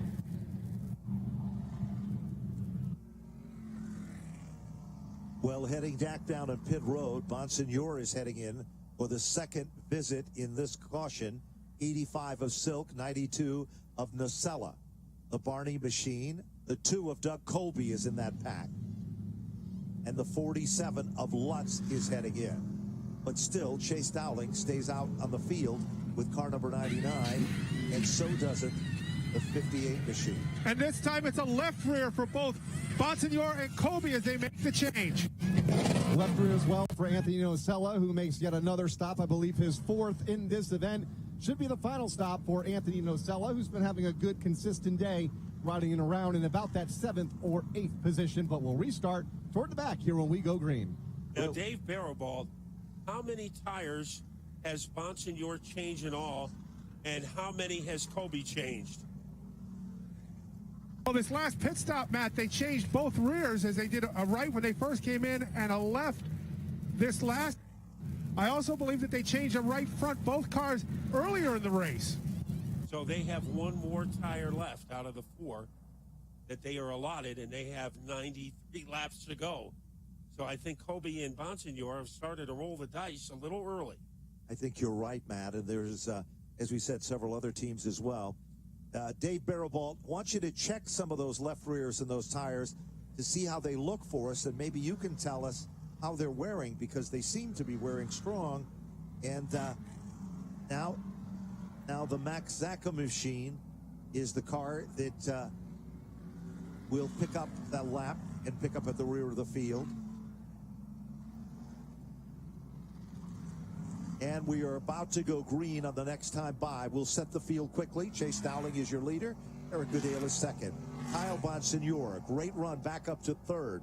Patrick Emmerling in the 4th spot. Timmy Salamito, consistent in 5. Chris Pastriak back up to 6th. Woody Pitkat back up to 7th. Tyler Ripkema back up to the 8th spot. 9th spot is Sammy Ramo. And rounding out the top 10 is Timmy Calamino. And the interesting thing will be to see how Colby and Bonsignor respond to fresh rubber. Green flag is back out. And Chase Dowling has a car that looks like it's running on rails. at the front of this field. Dowling is out in front and is pulled away in less than half a mile by 2 car lengths. But that's not the story for second. That time, Kyle Bonsignor got a little loose coming off the turn, Matt, and look who's there on the outside. And that is Patrick Emmerling in a 07, trying to move into third as they are surgically attached coming off the corner. And the advantage goes to Bonsignor, but only by a cookie crumb. There is literally a pack of cars that are there, and nobody's giving up an inch on the racetrack. All of a sudden, that time, Chris Pastriak had to back out of it just a bit. Remember, Woody Pitcat went down a lap as he got stuck on the backstretch over there and stopped on the racetrack, and now Woody Pitcat has come to life. He's got the Watts machine back contending and working its way to the front of the field. Pitcat is up to 7th. And 2 cars running side by side. That is Ripkema, but he cannot keep his momentum, and Lutz is right behind him. Doug Colby trying to tear through the field. He is up to 11th. He has come from 14th to 11th in about 4 laps. Amazingly enough, Chase Dowling's last time by was a time of 18.841. Eric Goodale, the second place car, 19.149, and Kyle Bonsignor, 19.188. There is only one car in the 18-second bracket. It is Chase Dowling. He is on the same set of tires for 115 laps and is the fastest car on the racetrack. I think those tires might wind up in the Hoosier Hall of Fame, as he is getting the most out of that, is leading by 1.7 seconds over Eric Goodale. Keep your eyes on Doug Colby. Now, Colby is coming to the front of this field. He is back in the 11th spot. Not going to stay there for very long. There is literally a scramble there, and now Colby sneaks down low, and he's bringing Nacella to the front of the class. And Dave Zapienza, he just refuses to be left out of this big dance. So Doug Colby trying to penetrate the top 10, and here he comes. Trouble. And with about 5 cars involved. Car number 64, Robbie Summers was involved. Jimmy Blewett was involved. The 77 of Putnam was involved. And then Dave Zapienza is underneath the Jegs billboard, approaching turn number 3. And Rob Summers has had a day he'd probably like to forget, because his crew and him have went from the back to the front, and things just haven't went their way. Guys, we expect more pit stops here in a moment. Want to catch up with Joey Cipriano, though, making his modified tour debut here today at his home racetrack. Not the way you wanted it to end. What happened? Kind of a bizarre situation down here.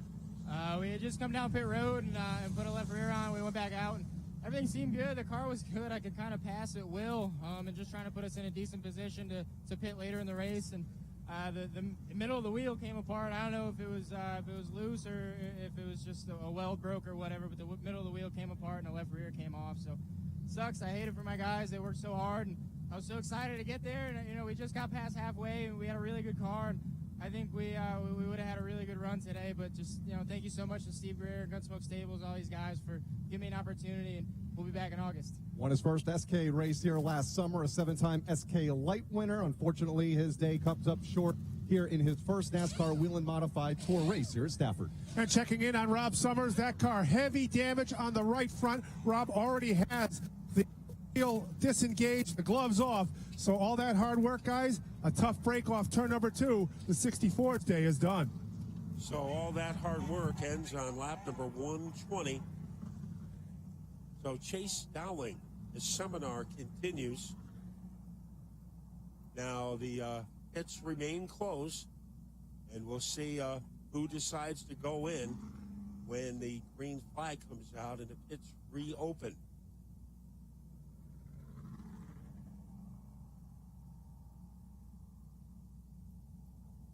And It's been a good race for Timmy Salamito. Remember, he was off to a pretty horrid start in 2019, but he has been a top 10 car for the entire race, and he is currently running in the top 5. So Timmy Salamito, as we expected it could happen, that the natural is on the comeback trail. Well, now taking a look here, unofficially, we have had 7 cautions in the event, only 3 lead changes. The first lap was the 2 car, then 2 through 63 was Bonsignor, and then Dowling picked up the lead on lap number 64. We are on 121. The green flag is out to indicate that pit road is open. Let's see what the strategy is going to be here. Dowling now moved to the bottom of the racetrack, but past pit road. He did not come in. The fake out.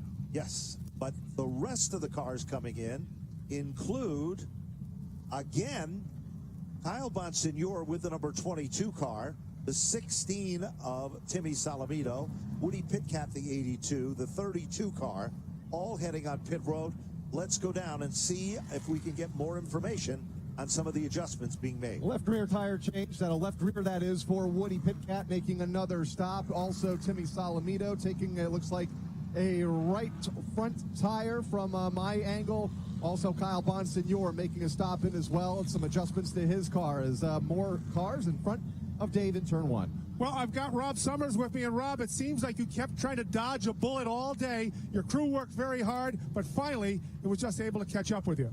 Yeah, I feel bad for these guys. You know, came from the back to the front, from the back to the front, and then just got caught up in someone else's mess. And that's it. You know, we haven't finished a race all year. It's just discouraging. Guys, there you have it. A tough luck situation for Rob Summers as his tough luck season continues. Well, another group of cars head back down on pit road, and there's the Kyle Bonsignor car in again, and the Tim Salamito car. Woody Pitcat is back in.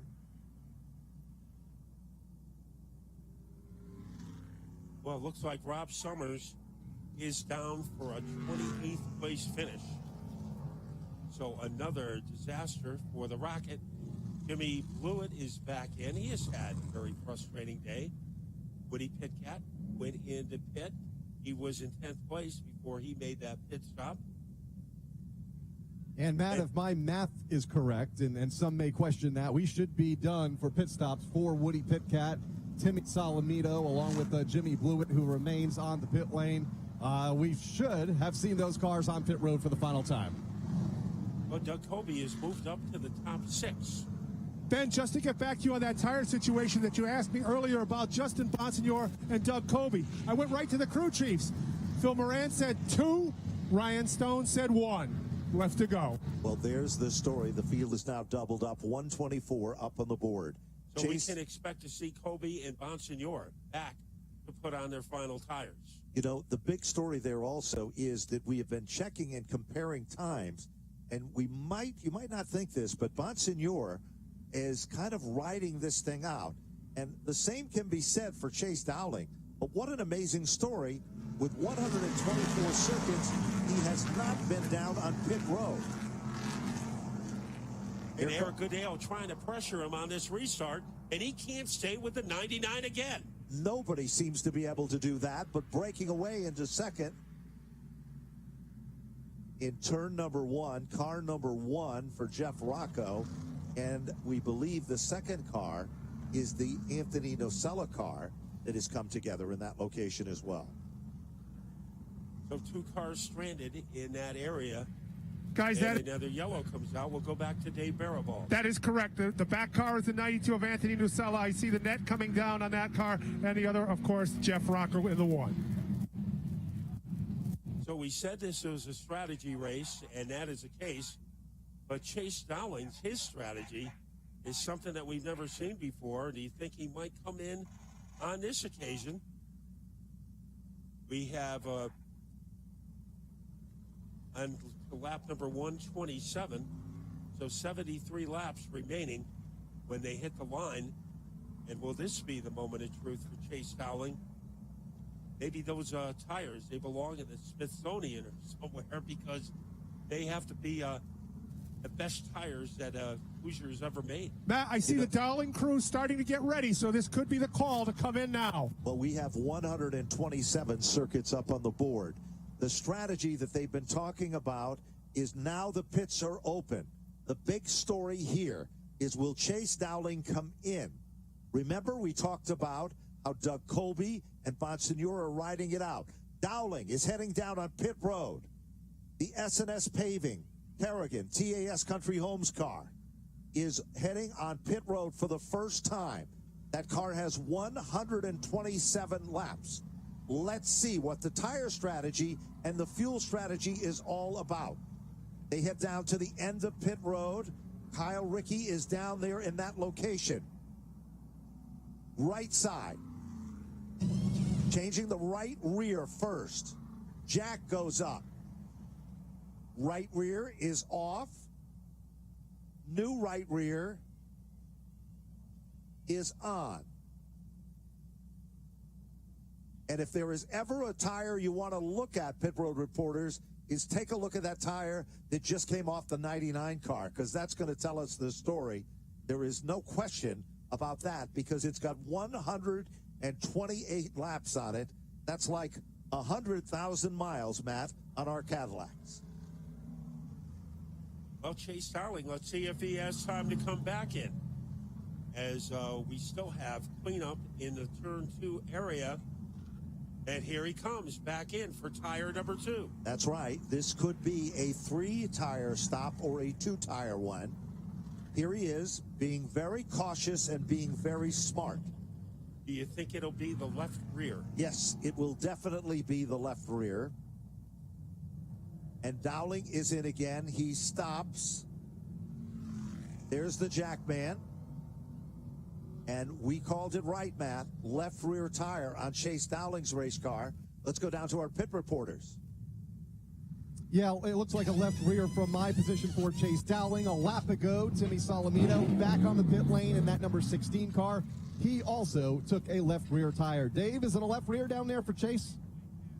It was, and I also talked to Jamie Tomato, and it could be how many laps we stay under yellow as to how many tires Chase Dowling will change. Well, I'm going to tell you the answer of the story. He's coming back down pit road as we speak. So Dowling is putting on the 3rd tire. So he's put on, in the first visit in, the right rear, the second time in, the left rear, and this one should be of course, the right front. Now, Dave Barabal, from our advantage, did they add fuel to that car as well? On the first time, the second, or third time in? It doesn't look like the third time. Guys, they have not done fuel as of yet, only tires. So, little different strategy there. Well, they could come in again. That's right. And now the S&S Paving car comes back out. And the brand new leader of the event is Eric Goodale. Patrick Emmerling has been up front with the big dogs all day. Let's see what Chase does. Guys, I see the fuel can up. The fuel can is up for Chase Dowling. That's going to be fuel this stop. But he decided to stay out, Dave Barabalt. And remember, Chase told us 1 week ago when he was our guest commentator that he didn't think he could make it on 200 laps on fuel. So that's going to be another interesting test. What is also interesting is the strategy that these teams and their spotters go through. You'd think a spotter has an easy job, but you have to look at this. When there is a situation like we saw on the racetrack itself, a good spotter has to transition and try to figure out how many laps under yellow that caution is going to be, because that determines a lot. And I believe, nope, he is not going to come back in. Chase Dowling has decided to stay out. And I think he's got the economy carburetor on that car as well. He knows that gas is up to $3.10 a gallon. And he's a thrifty young man, out. Matt. I want you to know that. A thrifty young man. Now, you always take a gamble trying to go from the rear of the field back up through the front. Sometimes you can do it. Sometimes you run into traffic. Well, so the moment of truth has arrived. It looked like that Doug Colby And Bonsignor had been riding it out for quite some time now. That's not the story. Goodale is not getting the grip he was hoping for. But look out, because here comes Lutz. He runs like a rocket to the outside. Pastriak is in the third spot, as Patrick Emerling is looking to pick up some points if he can lead some laps. But Goodale is not going to shake him off. 4, 6, 8 cars under the old proverbial blanket. They bump and they grind on turn number 4, but it's still Goodale, the leader. Emerling, he is laminated to the fire suit of Eric Goodale. Here he comes on the outside. Oh, Pastriak trouble. putting pressure on. And we have a mess on the backstretch. Back Zachem is the man involved. So the caution, no caution is coming out. Zachem also has had, back to the front of the field. Here comes Pastriak. Chris Pastriak making a bid for it in the runner-up position. He has room coming off of turn number 4. Let's see if he is quick enough to cash in. Emerling is sitting on his lap in the battle for second and third. Chase Dowling has moved up to the into 11th the 11th. spot. He was 14th. He picked up 3 spots in 1 lap. He is driving like a man possessed to get to the front of this field. Goodale is still the leader of the pack. Here comes Doug Colby. He's boxed in, and who's the tail that wags the dog there? It is Justin Bonsignor.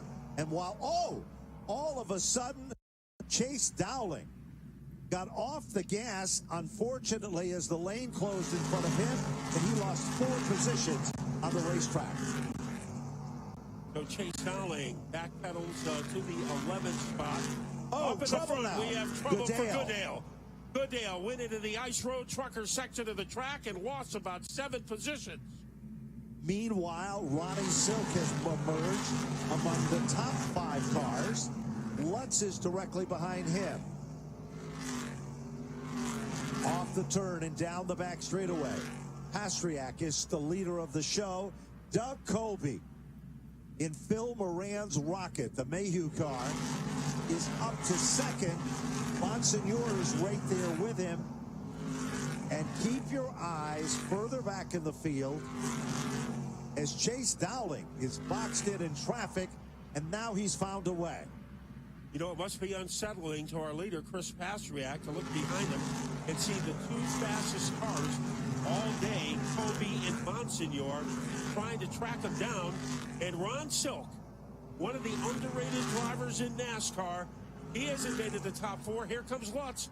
He has momentum against Emerling, but can't get underneath him. He's trying everything, and while that's been happening, Dowling has just moved down underneath and sets his sights on the Carroll 25. Back up front, new leader emerges, the one that led lap number. Whoa! Pastriak hits the wall. He Pastriak. slaughtered the wall. Caution flag is out as Chris Pastriak's car literally rode the wall.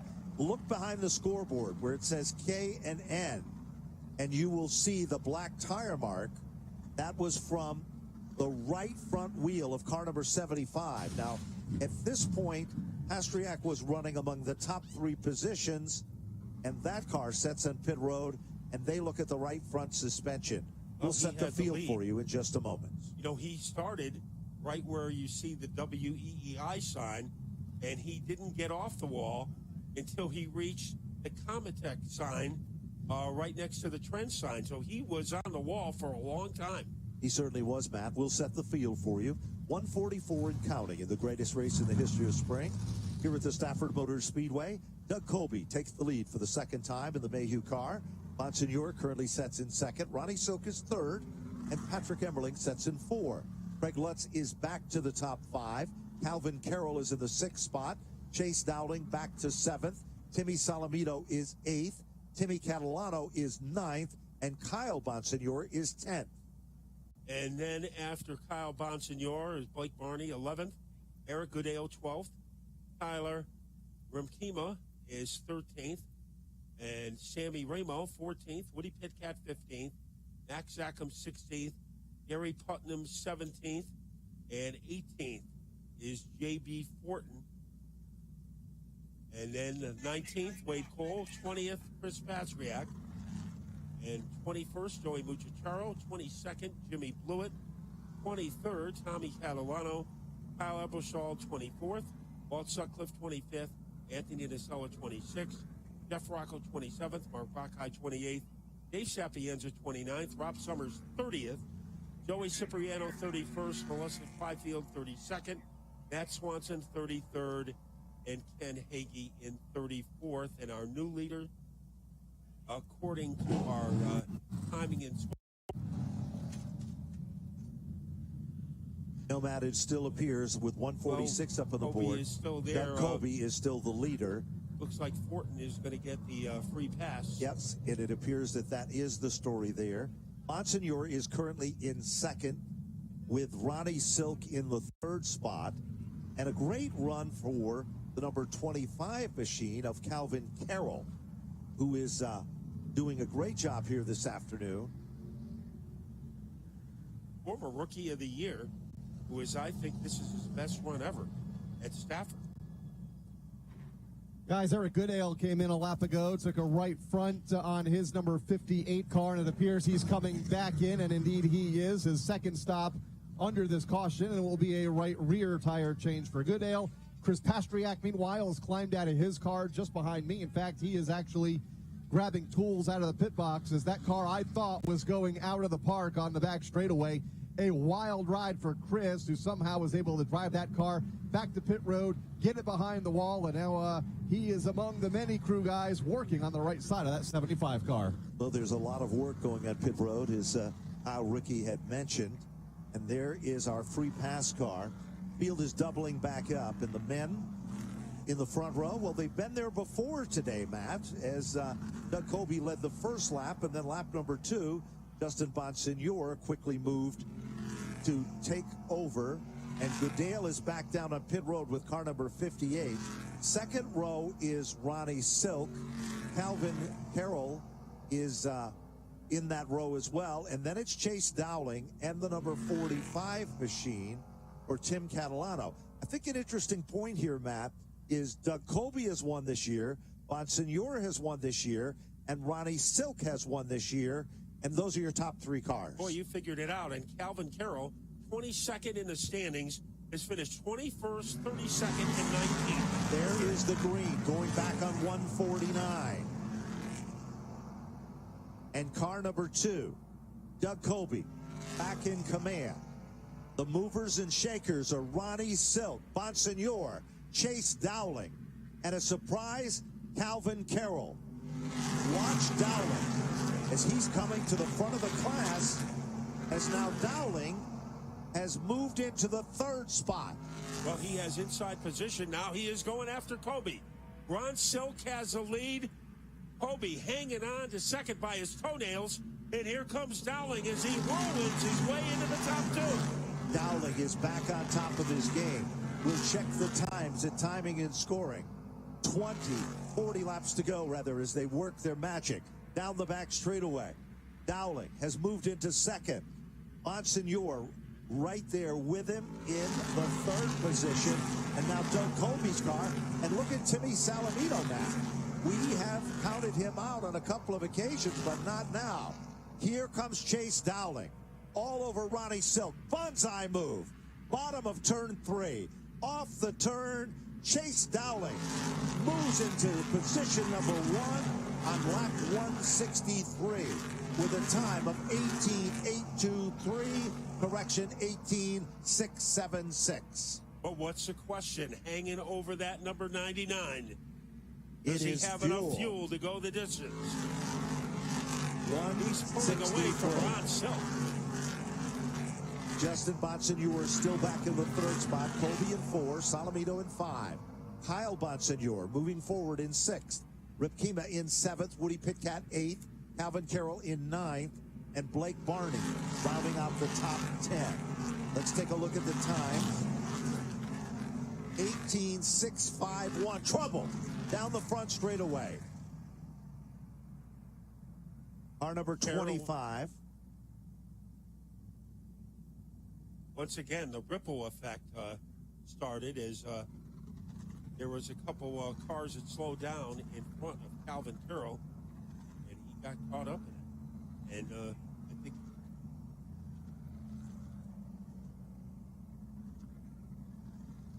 so. Now it's going to be interesting when pit road opens. Do you think how many of the race fans here in attendance thinks that Chase Dowling is going to come down for fuel on pit road, or is Dowling going to stay out and go the distance? Now, his crew have to have their phones, their calculators, and everything else, their shoes off, counting their toes and hands to try to calculate how much fuel is going to be needed. Now, here's that strategy again, Matt, we're talking about. Remember when he was here last week, and we asked him, how long would it take you to go from the rear to the front? And he said 30 laps. So he has time to get fuel, go to the rear, and come back to the front by his standards that he told us last week. 30 laps.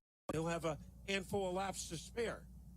He certainly will. And remember, we talked about it during the last caution. This is where the spotter comes into play. Randy, the spotter for Chase Dowling's race car. He is looking at the situation. Now, remember, under caution, you don't use as much fuel as under green. So he is feeding information to the guys on pit road. Kobe's coming in. Yep, and Kobe is coming in. Let's see what it's going to be. Patrick Emmerling is coming in. Is Colby going to be doing? Let's check with the guys on pit road, Matt. Remember, he had 2 tires remaining. And the car stops. Right front tire going out, guys, for Doug Colby. So earlier, they were telling us that Colby was just riding it out, and he was going to plan his strategy based on the last 30 laps or so, and I think that might have been a true story. So he has 31 laps in which to go from the rear to the clear. Now, he's not going to be in that bad a situation because he will go to the end of the lead lap. Now, we're going to reset the field in just a moment. We got to give credit where credit is due for the 85 team of Ronnie Silk, but Chase Dowling is the leader. The SNS Kerrigan EAS car, the Jamie Tomato race car, is leading. 159 just clicked off on the board. The 85 of Silk. Here comes Kobe back in. And let's see if it's going to be another tire. Now, they just did the right front. Bill Moran is the mastermind behind the Mayhew race team. The crew has another tire ready to go. I'm standing right by them right now. And they are changing, it looks like, what, the right rear, Ben? Yep, it's the right rear tire. So they are putting on a fresh right rear with 41 laps to go. So Doug Kobe, as a lot of people said, the driver who gets his fresh rubber in the latest point of the race might be the favorite. So we're going to have to keep an eye on car number 2. Remember, it's always a risk involved when you go from the rear to the front. It certainly is, Matt. And, of course, we have less than 40 circuits when we go back to green for this, the Napa Auto Parts Spring Sizzler. Want to remind everybody in the stands and those of you listening in that we do it all over again next Friday night for the NASCAR Whelen All-American Series from the Stafford Motor Speedway. We hope that you'll join us, tell a friend, or bring a friend. And we welcome each and every one of you to see some of the finest open-wheel short-track racing and full-bodied racing in the country. Lights are on from Whelen Engineering, the first name in light sirens and safety services used throughout the world. As Chase Dowling is currently your leader. Ronnie Silk is second. Justin Bonsignor is hungry for a victory here at Stafford. It's never happened before for him. Timmy Salamito is fourth. Kyle Bonsignor is fifth. Tyler Ripkema is in the 6th spot. Woody Pitcat still in 7th. Blake Barney is 8th. Sammy Ramo, good run, in 9th. And Craig Lutz is rounding out the bottom of the top 10. But I have a feeling, Matt, like you do, that Lutz isn't going to stay there. No, that is a rundown on lap number 161. And Doug Is that the Colby, way the field is going to look on lap 200? It is doubtful. And Doug Colby is in the 15th position with car number 2. So even with a 2-tire pit stop, he is already in the 15th position when he comes back out. Here they come off turn number 4. Slow, textbook start. And there is the green. And Dowling, again, just pulls away. Meanwhile, Silk is there, and Timmy Salamito is in a side-by-side battle with Justin Bonsignor. The evil has gone from the Salamito race team. Yeah, he and Bonsignor are sharing the same Hans device as they rumble into the second corner. Dowling trying to pull away again. He is 1/10.5 faster than Silk. And remember, as he heads off the turn, Bonsignor has moved in, and we've got another yellow. And we've got a car around in turn number 4, Matt.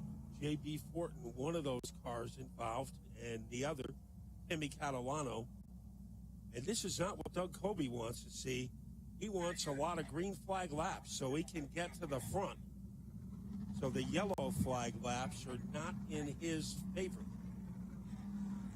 There was Chase Dowling. What a great masterful job he's done on every restart so far since he's taken over the lead. Now let's watch this situation. Pit road has not opened as yet. Matt, Ben, I see the Dowling team starting to get ready again. I've been hounding, pestering them for information. I know on that. There is the pit road opening up. And guess what? Chase Dowling, the leader, has decided to pit lap 165, and he is coming down on pit road. We know the story is going to be fuel. Dave Barabald is down in that location. Fill us in if there's more than fuel going on here. Any chassis adjustments when it happened? They still have one tire they can change. They jacked up the back of the car. One of the crew members checking underneath the automobile, left rear tire. Looks under there, checks it out. All they did was a check, guys. That's it. No fuel for the number 99 car. And he sacrifices a lot of track position. And mysteriously,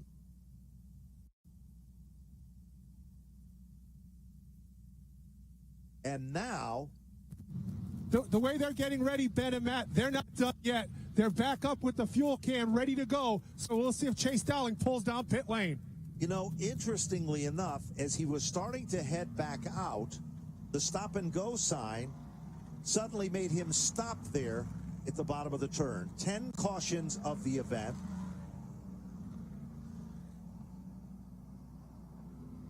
Nine different lead changes. And Dowling has got to make this a quick one. You know those commercials where they fuel up quick? And he better make it real quick. Well, it looks like we are ready to resume green flag racing with Ronnie Silk and Justin Bonsignor in the front row. Here comes Dowling out of the pit.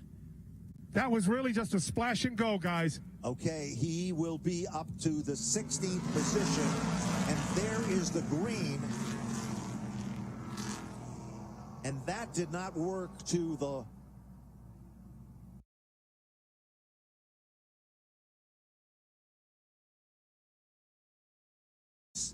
Chase Dowling's machine drops off the pace. Caution flag is out on the field. Looks like they needed more than a splash. As Ben is listening in on the radio to see what's going on. Tyler Remka up into the wall in turn number 4, guys, and Chase Dowling, it looks like as he came by me, a left rear issue, the wheel was wobbling. It looks like he's trying to point that car in front of Dave Barabald. Looks like he wants to go behind the wall, so his day just might be done. team starting to get ready with the Brunhosel jack back so he can make it back here to his pit area behind pit wall. So a tough break for the 99 of Chase Dowling. Well, the Dowling machine is being backed behind pit wall. You know, one of the other things that was discussed with us last week is the fact that when you're not running for points, Matt, not every circuit is one that counts. So if you have a mechanical problem or a situation, guess what happens? You just say enough is enough for today's situation. Let's check down on pit road and see if we can find out more of what's going on with car number 99 after a brilliant run in the greatest race in the history of spring. Guys? Well, I'm waiting for Chase Dowling to get out of the car so I can ask him just that, guys. It's down here at the end of pit road off turn number 1. Chase out of the car. So hopefully momentarily I can get a word with him. Caution lights still remain on, and Dave Barabalt checking, I'm sure, with a very disappointing run for Chase Dowling after being so brilliant and so strong in the actual competition. Ben, I have Chase Dowling here with me now. Chase, can you tell us what happened? A brilliant run. Looks like it's gone very bad. Yeah, classic field today. We were fast, but and the rear just snapped there at the end. It was vibrant, flag, and I wasn't taking it.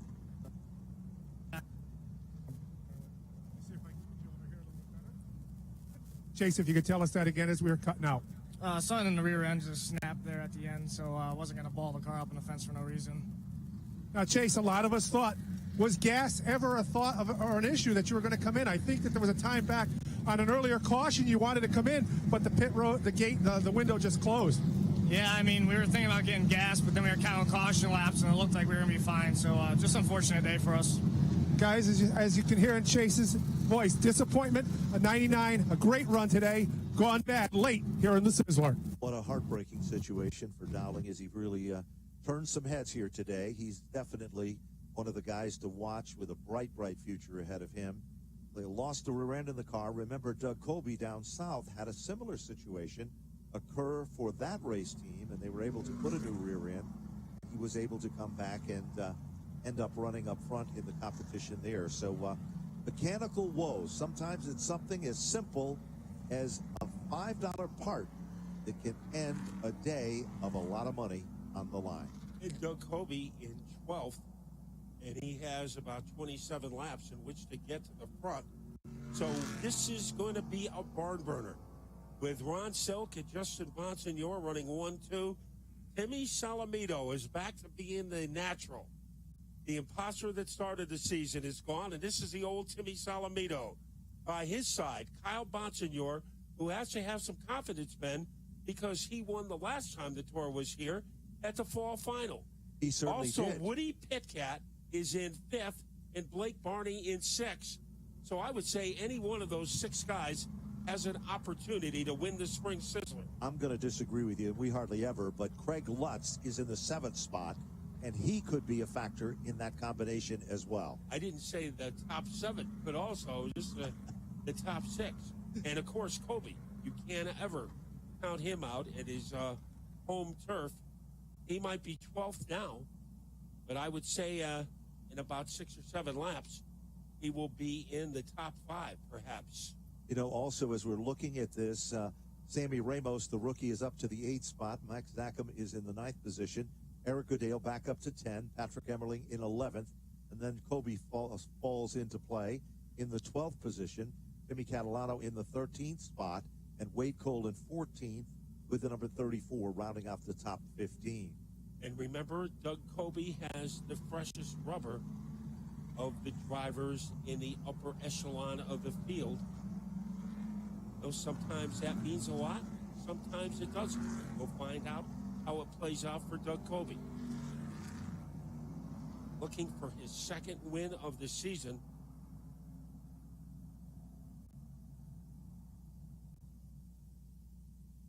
And the drama intensifies. Who will get the best getaway? Will it be Ron Silk, or will it be Justin Bonsignor? Or maybe somebody in the 2nd row? Sometimes Salamito can have an advantage over the car in 2nd. We'll see what happens as we get ready to go back to work. Here they come off turn number 4. Ronnie Silk and Justin Bonsignore. Silk with a little extra giddy up. Kyle Bonsignore was off the pace map with the number 22. He went from the top 5 to the back of the field. But it is making a great move. That is Lutz to get into the top 4 right behind Woody, right in front of Woody Pitcat. In less than a circuit, he went from the 7th position up to the top 4, and I don't think he's done yet. Look at Salamito, Woody Pitcat, with Goodale turning some heads again, and Kyle Bonsignore ends his day down on pit road. Kobe is up to 8th, but he had a difficult time dealing with Max Zackham. He is 8th, but not done. 178 now complete. Meanwhile, look at Lutz go underneath Salamito, and taking Goodale with him. Yep, as the dynamic duo makes magic on the inside lane. Woody Pitcat, what a great run for Pitcat. He's overcome controversy. He's overcome, they were hooked together, and Pitcat goes around. He looked like a balloon with the air coming out of it. And also sliding behind him is Calvin Carroll. And we have yellow again with 20 to go in the greatest race in the history of spring.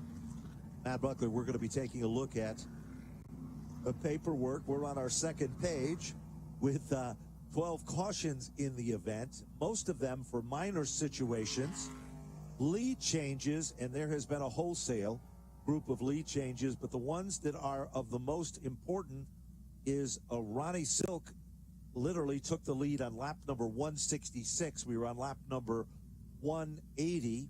The story of this event is pretty much been some minor cautions, but Woody Pitcat, he has had a day that has been loaded with highs and lows. He's overcome a lot of that, came back to the front on not one occasion, but 3 different occasions. And when they came down the back straightaway, I think they just got hooked together there, Matt. Well, to show you how good a driver Pitcat is, it looked like he was headed to the wall and was able to keep the car off the wall. So he will be shuffled back, and Jimmy Blewett will get the beneficial pass. And Kobe has moved up to 5th, so the top 5. I think the elite of the Whelen Tour, Silk, Bonsignore, Justin Bonsignore, Craig Lutz, Eric Goodale, and Doug Kobe. You have a driver from Norwalk, 3 from Long Island, and a driver from Milford, and Woody Pitcat has gone on to pit road. Let's check out the action in pit road. Go ahead, guys. Ryan Stone, your man sits second right now as we are in the late stages of the race. What is he telling you about the 51? We're pretty good right now. Just need a run here. These yellows keep hurting us in the outside lane here. Hopefully we can get a good start here. And Silky's always tough, and we'll see. There's about 20 to go or so in the Sizzler, so it's all bets are on right now. And guys, that's the word from Justin Bonsignore's crew chief, Ryan Stone. Well, Woody Pitcat makes it back out, Matt, and he moves back into position here, and kind of interesting strategy there. Yeah, and you know what's interesting? Lutz 3rd and Goodale 4th. They had issues at the end of the icebreaker running 3rd and 4th.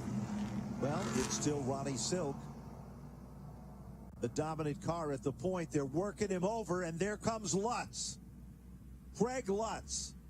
Slingshot move to the bottom. Doug Kobe is there. Bonsignore and Silk is in the upper groove, but 184.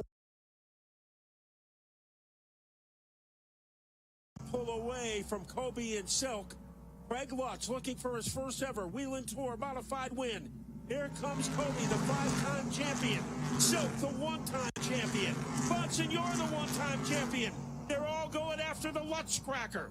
There's no question about it. As they head down the back straightaway, Bonsignore gets shuffled back in the outside lane. He moves back to the bottom of the top 5. But as they rumble back off turn number 4, now it is a great battle going on with Eric Goodale and Max Zackham. Zackham is another one of those individuals that has been up and down in the food chain for today's event, but he has now found a home back into the top 5. And finding a hole behind him is Everling. trying to get underneath Bonsignor, who is starting to fade. The clock is ticking, and time is starting to run out. Greg Lutz being chased down by Doug Colby. Lutz has the desire for his first victory on the Whelen Modified Tour, and Doug Colby has been there and done that on so many occasions.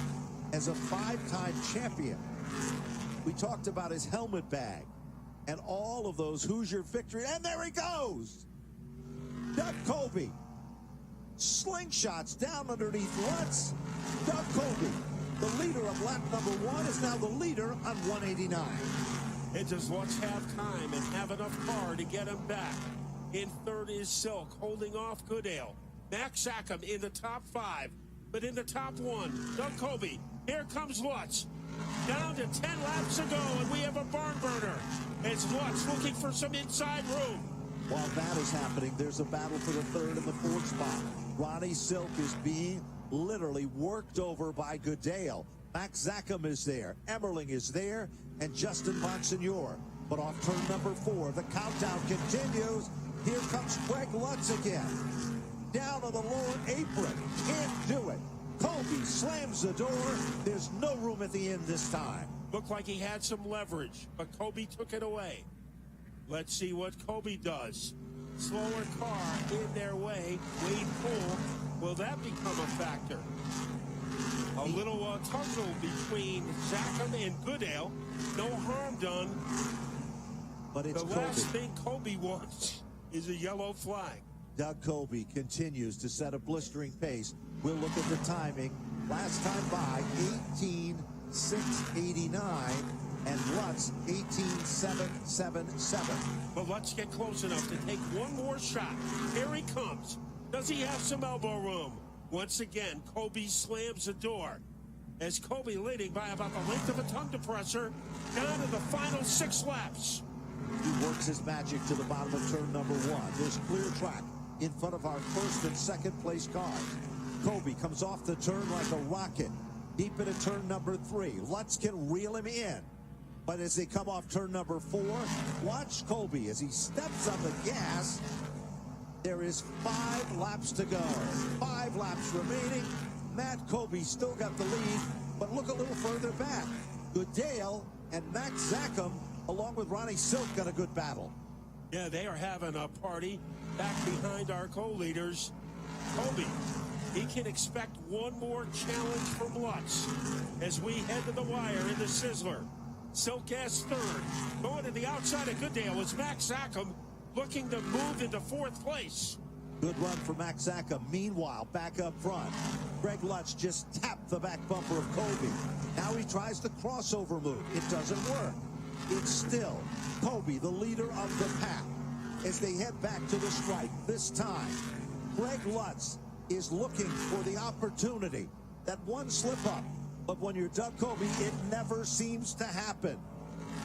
198 of 200 circuits. Tap to the back bumper again. He lets him know he's there, Max. Let's see what Lutz does heading into turn number 3 as he tries to tomahawk his way underneath Colby. Slower car gets out of the way. We are down to the final lap. Lutz is running out of opportunity. Lutz tried to make the bull move to the bottom off turn number 2. Doug Colby shakes him off as they head down into turn number 3. Ladies and gentlemen, they work their magic off turn number 4. Checkered flag is out. The greatest race in the history of spring. Doug Colby has done it again with the running of the Napa Spring Sizzler. Greg Lutz will finish in 2nd unofficially. Ronnie Silk for 3rd. Max Sackham unofficially for 4th. Eric Goodale for 5. Then it was Justin Bonsignor finishing 6th. Patrick Emmerling 7th. Sammy Ramo 8th. Timmy Salamito 9th. And Blake Barney will round out the top 10. Woody Pitcat never gave up to finish in the top 11. J.B. Fortin will finish in 12th. Timmy Salamito in 13th. Gary Putnam in 14th. Jimmy Beluit is 15th. Wade Cole is 16th. Tommy Catalano is 17th. Kyle Elwood is 18th. 19th is Calvin Carroll. And Mock Buckeye will finish in 20th. And then in 21st, it's Chase Dowling. Joey Muchacharo, 20. Well, let's backtrack. Kyle Bonsignor, 21st. Walt Sutcliffe, 22nd. Tyler Rimkema was 23rd. Chase Dowling, 24th. In 25th, Joey Muchacharo. Chris Pastriak, 26th. Anthony Nacella, 27th. Jeff Rocco, 28th. Ken Hagee, 29th. 30th, Sapienza. Rob Summers, 31st. Cipriano, 32nd. Byfield, 33rd. Matt Swanson, 34th. And the winner, Doug Colby, and still point leader on the Whelen Modified Tour.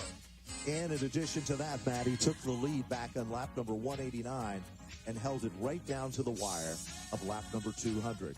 He led the first lap. That was important because he was looking to pick up some points. But he led the most important lap, the Napa Auto Parts Spring Sizzler 200th circuit of competition. And they made the right tire strategy, coming in on lap number 157, changing the last two tires that they had allotted to. And for the second year in a row in the Sizzler, tire strategy has helped determine the winner. In addition to that, look at all of the different subplots that came into the record books in this one. The original run early in the event of Justin Bonsignor. Chase Dowling's amazing run, staying out, being among the quickest cars, having a mechanical problem take him out of the competition. Then there was Craig Lutz, who became a superstar in this event. Woody Pitcat, who came from the back to the front on a few occasions. And Max Zackham and Ronnie Silk. Well, we can't say enough about them. We had a lot of different leaders today. Ronnie Silk was a leader. Things were very interesting. Doug Colby played his cards about as well as you can play them. And he just thundered his way underneath Craig Lutz on lap number 189 to take the lead for keeps. You got to give Lutz credit. He tried everything. Hard, clean racing for Lutz, but he just couldn't find a route underneath Doug Colby. Colby, I think, would give him a little and then take it away. And Craig Lutz's best ever finish on the Whelen Tour, finishing in second. And Stafford continues to be very kind to Craig Lutz. Certainly does. And, of course, still Justin Bonsignor has not been able to take down that big victory here at the Stafford Motor Speedway. He is out of the automobile. Let's go down to Napa Victory Lane. Yeah, the celebration is on as Doug Colby climbs out of the car and for the fourth time in the Napa Spring Sizzler takes the checkered flag and the win here today. Congratulations, Doug. Number 4 here in this prestigious event. Yeah, so special. The Sizzler's the cat's ass, you know what I mean? This is the race everybody wants to win, and we just battled all day. This tire strategy is crazy, and I will say that was the hardest I've ever driven a race car to try to hold off Craig. He was tight when I passed him, and then all of a sudden he was a little better than me, I think, and figured it out. But I just kept driving hard. Want to thank Tim Sullivan for spotting for me. He stepped in for Brian this week, and my guys in the crew, they did a good job on pit road. I stalled the car twice, so they were making fun of me for that. And really just want to thank Mayhew Tools and Reynolds Auto Wrecking. My first win with Kim back on board after Harvey Berube passed away this past winter. So special win for us. And also want to dedicate it to Cliff Nelson, such a big supporter of not only my career, but literally hundreds of racers here at Stafford in the Northeast. And I'll also mention Kathy Carafas as well. Just tough spring for everybody here in the Northeast. And hopefully this is a little sweet for everybody, and we'll go have some beers tonight. Now, you told me this morning you anticipated a long green flag run in this event. That didn't happen. Did that affect the strategy at all? I think it helped the strategy. It helped my car anyway. For me, the short runs were where my car was better, and just as long as I didn't get tangled up and people, trying a little too hard with the equipment that wasn't handling so well. So it worked out for us. We've lost a lot this way, and nice to win one. And I don't know, I don't even say it was fun because it was awesome, but it was stressful, man. Just total stress. Enjoy it, and congratulations, and we'll see you down the road. Thanks, man. What are you even doing here? Hanging out with you in Victory Lane, here in Napa Victory Lane. That is Doug Colby. Craig Lutz just came over to congratulate him, finished in the second spot. Let's hear from him now, and Dave Barabal. And finally, Craig Lutz has made his way over here after getting quite a few congratulations. Craig, let's talk about it. Battling for the lead with Doug Colby, the final stages of the Sizzler. Yeah, I mean, this is what you dream about. He's obviously one of the best here, and to be able to run with him the last 5-10 laps was fun. I got to say, it's probably the most disappointing second place just because I felt like all day we had a really good car, but I can't thank my guys enough. Russell Goodale and the Goodale family for everything they do. Doug Ojico, my dad, everyone for killer pit stops all day. It was a really good way to rebound our season here. And we'll wait, and now we'll bring in Ronnie Silk. And Ronnie, a third place finish. You're up in front, battling for the lead all day, and then able to finish up on the podium. Yeah, it's a good run. We just got too, we were just too tight, especially there at the end. It seemed like the longer it went, the tighter I got, and just really had a hard time rolling the bottom. But, third's a great effort, and just can't thank Kenny Stewart, all the guys on the team, and congratulations to the two guys, and we'll see them next week at Wall. And guys, that wraps it up from Victory Lane here.